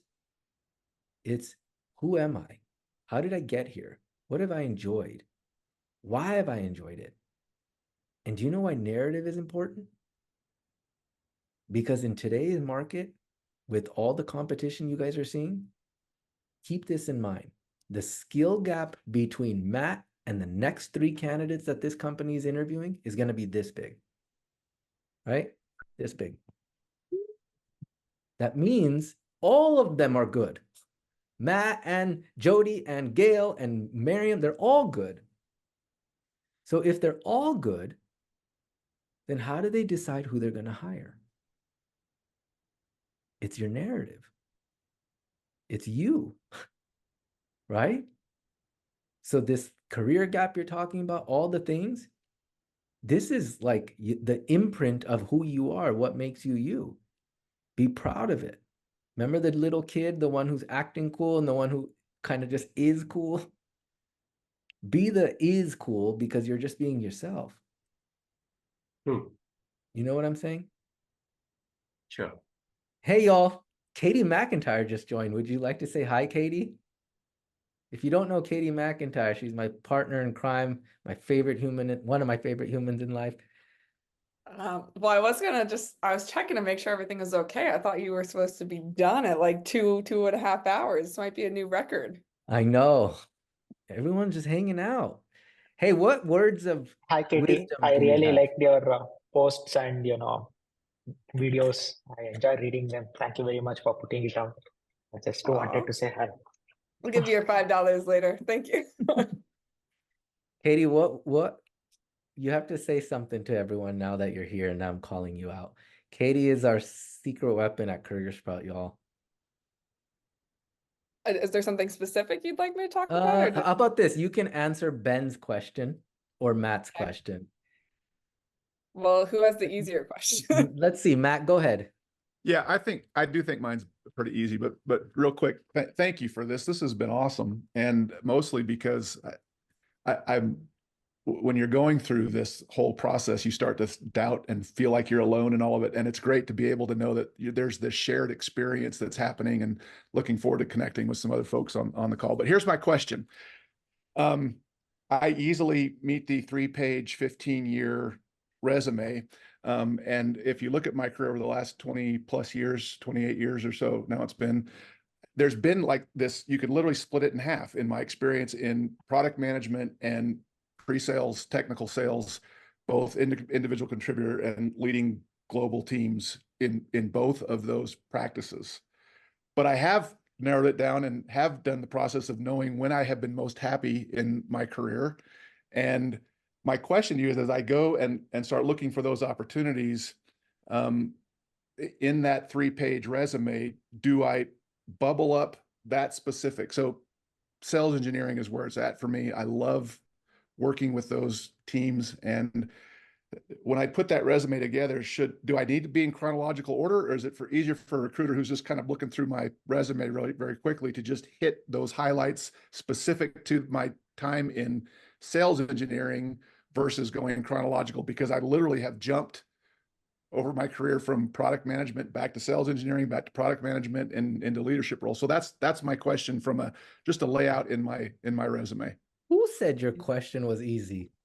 I was gonna say, did you know that you were giving me a resume question? I'm glad It that feels Katie got legit. this one. I feel duped and deceived. I'm just kidding. So this is a fairly simple one. A lot of people get tripped up on their resume because they start with themselves. And it's like, okay, I've done all of these things. How do I know what I should include? What order should I include? To your point, you're like, okay, well, I only want to include the things that the recruiter and hiring manager cares about. And so what I would recommend doing is actually, I'll share my screen real quick and I can show you what I would recommend doing is I know that this is not technically the role that you're going after, but just for example's sake, I would use the top part here of your resume, your career highlight section, to highlight whatever it is, and I'll make this a little bit bigger so you can see it. You're going to have your summary and you're going to have your career highlights. If you want to go into a sales engineer role, whatever your role is, ask yourself, do you want to be an individual contributor? Do you want to be a leader? What are the aspects of your background that you want to highlight based on what it is you're targeting? So we start with the role that you're targeting, and then we're only going to include what's relevant to that role. And so you can use this career highlight section to pull some of those things that maybe are a little bit, earlier in your career, not 28 years ago. We don't need your entry level stuff. That's probably not very relevant, but you can use this section right here to pull some of that up, and then just use the selected experience section to go a little bit more in depth through the last 10 years, give or take. There's a little bit of leeway potentially there if you wanted to do more. And then you can have an other section of your resume. So like if you look at our actual resume template itself, you'll see most people have an other section. So it's just other professional experience. So you can keep some of those other titles there that may be just less relevant. But even in these, whatever roles you decide to keep here in the selected experience where you're expanding upon it, you're only talking about what's relevant to the role you're excited about next. Because even if you were to look at, and we have folks that do this, like they'll go from sales to customer success or whatever the case may be, you still did a lot of customer success relevant, things in that role. So only talk about them. Don't talk about everything else. And you know this, with your role, you're not giving everybody feature A through Z. You're giving them the benefits that they care about. Booyah. Perfect. Yeah, thank you. Very helpful. Hey, Sandra, are you on this call? Are you still on here, Sandra? I am, yeah. I'd love to hear your biggest takeaway so far. I think I got to be more active reaching out to hiring managers and, follow that step. I think I've been really sorry, I can't speak now. Neglecting that part. I'm pretty happy with my resume now. But yeah, I gotta do the networking or yeah, actively reaching out to people. That's cool. Sandra, your resume was awesome. I remember reviewing it last week or whatever it was, 2 weeks ago. Thank you. It took me a very long time. This is probably revision number 20 or something. I had everything from those fancy templates to, yeah, now down to, as you said, boring, really boring. Just a Word document. That's cool. Well, thank you. I just randomly wanted to hear someone's biggest takeaway. Okay, Ben, you're next. And then Abdul. Thanks.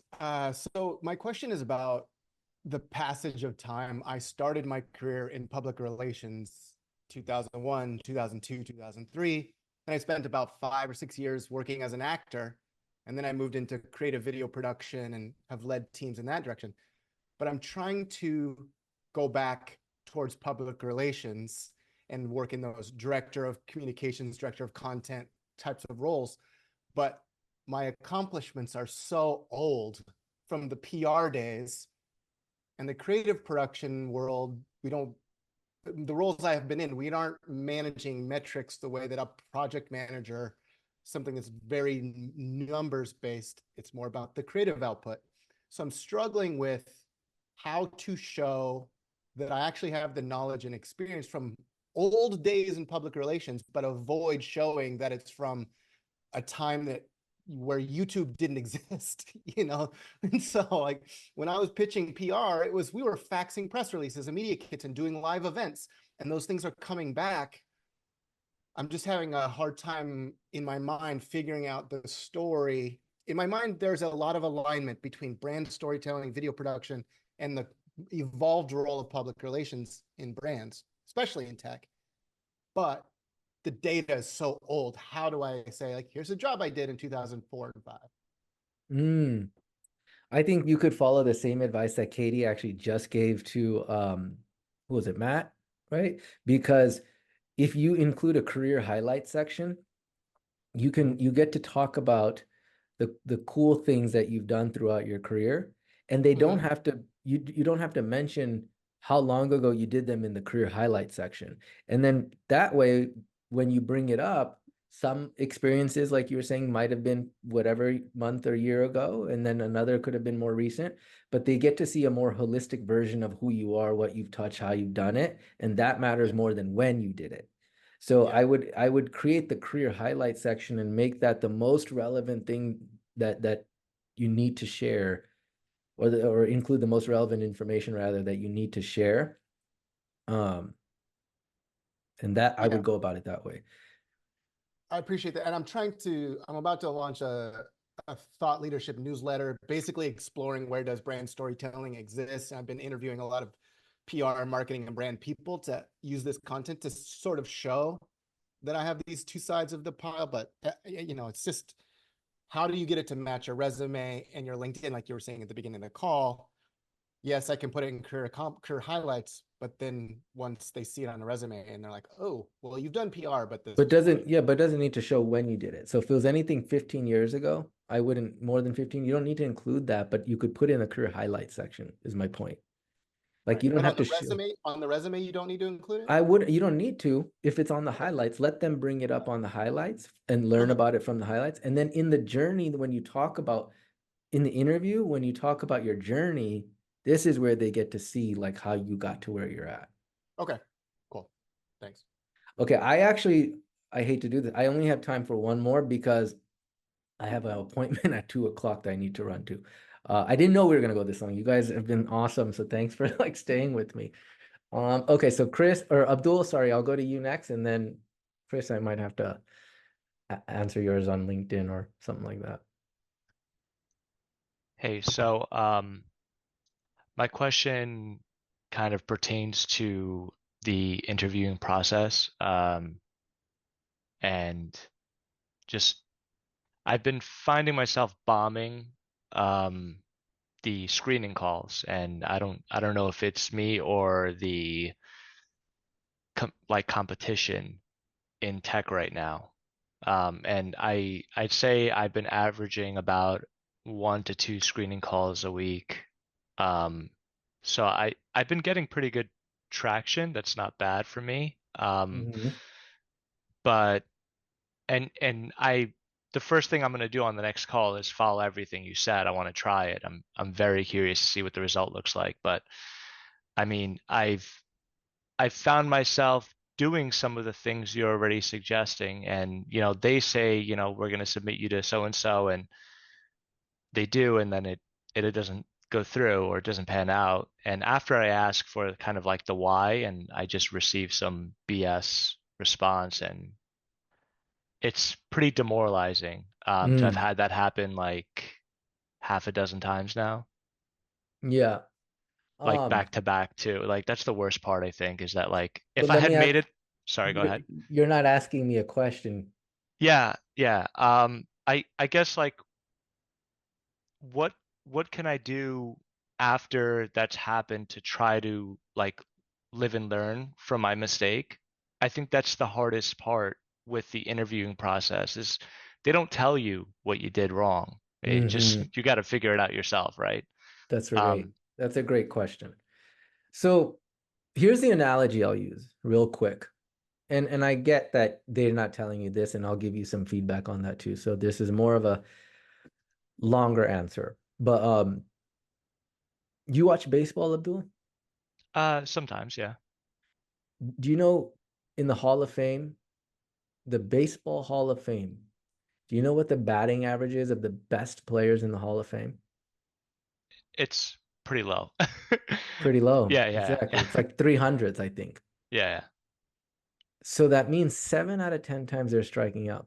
And the players in the MLB today who are making 15, 20 million, they're batting like 158.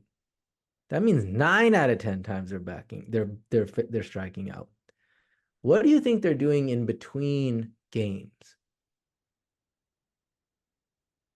Continuing to practice.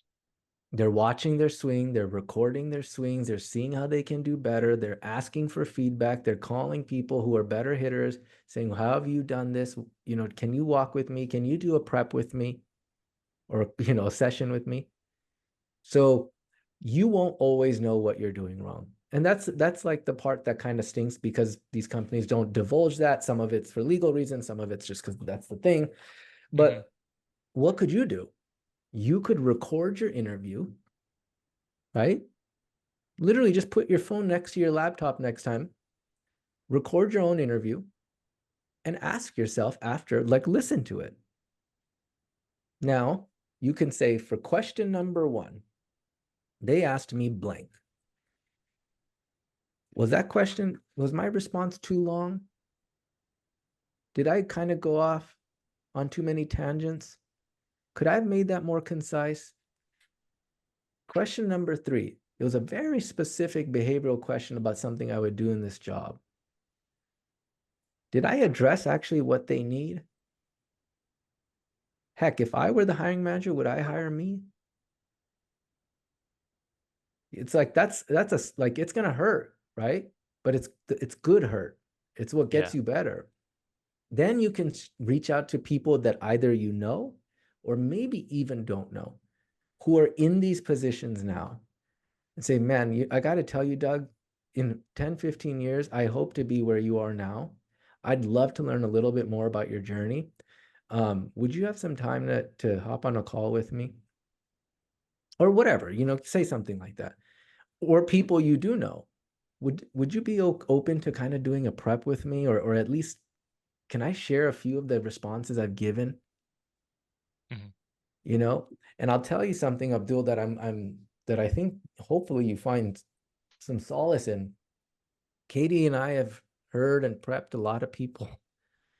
And I'll tell you, I don't know what, Katie, 9 times out of 10, we never have to make this major transformation in somebody's ability to interview well. It's always the little things. Remember that guy Ryan I told you about who was sounding too Deloitte? Yeah. He just started talking as if he was in a bar. Same stories, just was himself. He doubled his pay. He's so like a lot of times this is not this like, what the hell is wrong with me? I suck at this whole thing. It's like, no, there's probably just little things once you start hearing yourself that you got to tweak. Those little things make the biggest difference. It was just like we were talking about. It's sometimes just how we say things, how we're showing up. Maybe sometimes we're putting so much pressure on ourselves to come across as the perfect candidate that pressure actually helps, like kind of doesn't help us. It gets us to choke. It gets us to like say the wrong things, whatever, right? So what do these batters do in between games? They practice, practice, practice, practice. So by the time the game comes, it's kind of natural to them. The fact that you're striking out is normal. Now it's like, what can I do in between these interviews to get better? Hear yourself. Ask somebody to prep with you. Right? Thank you. ChatGPT, what are some of the common questions typically asked for blank position? Run those through, run those through. What are the best responses that someone could give for run those through now, right? So like, there's a lot you can do. It's just, but don't try to do all of it at once. These baby steps get you far. Okay. Thank you. +1 in the chat if we believe Abdul's gonna crush his next interview. I'm gonna put plus. This time I'm not gonna put. This time you're not gonna do equal one. I'm not gonna do equal one. I'm not gonna jinx it. See, look at all the +1s, Abdul. If they all believe in you. Thank you. All right, I really do gotta run. This place is far. But can I say thank you so much again for making this time? I really appreciate you guys staying on. So as I mentioned before, you will get a recording of this. Like probably 2 days or something, like Sunday, latest Sunday, right, K-Mac? This is dependent on him. Don't you go pointing. Okay, fingers all at right, me. all right. I'll get it off to you guys. Latest by Sunday, you will have it. Okay. K-Mac is sick, so let's wish her some good juju her way. Yeah, the deck, the whole thing, but yeah, you guys will get all of it. So good luck. Thank you so much for joining, and I'll see you guys soon, or talk to you soon at least. Bye, Thank you y'all. very much, Thanks a Gaurav. lot. Thank you very much, Take Katie. care. Of course. Thank you. Thanks, Gaurav. You're welcome. Thank you.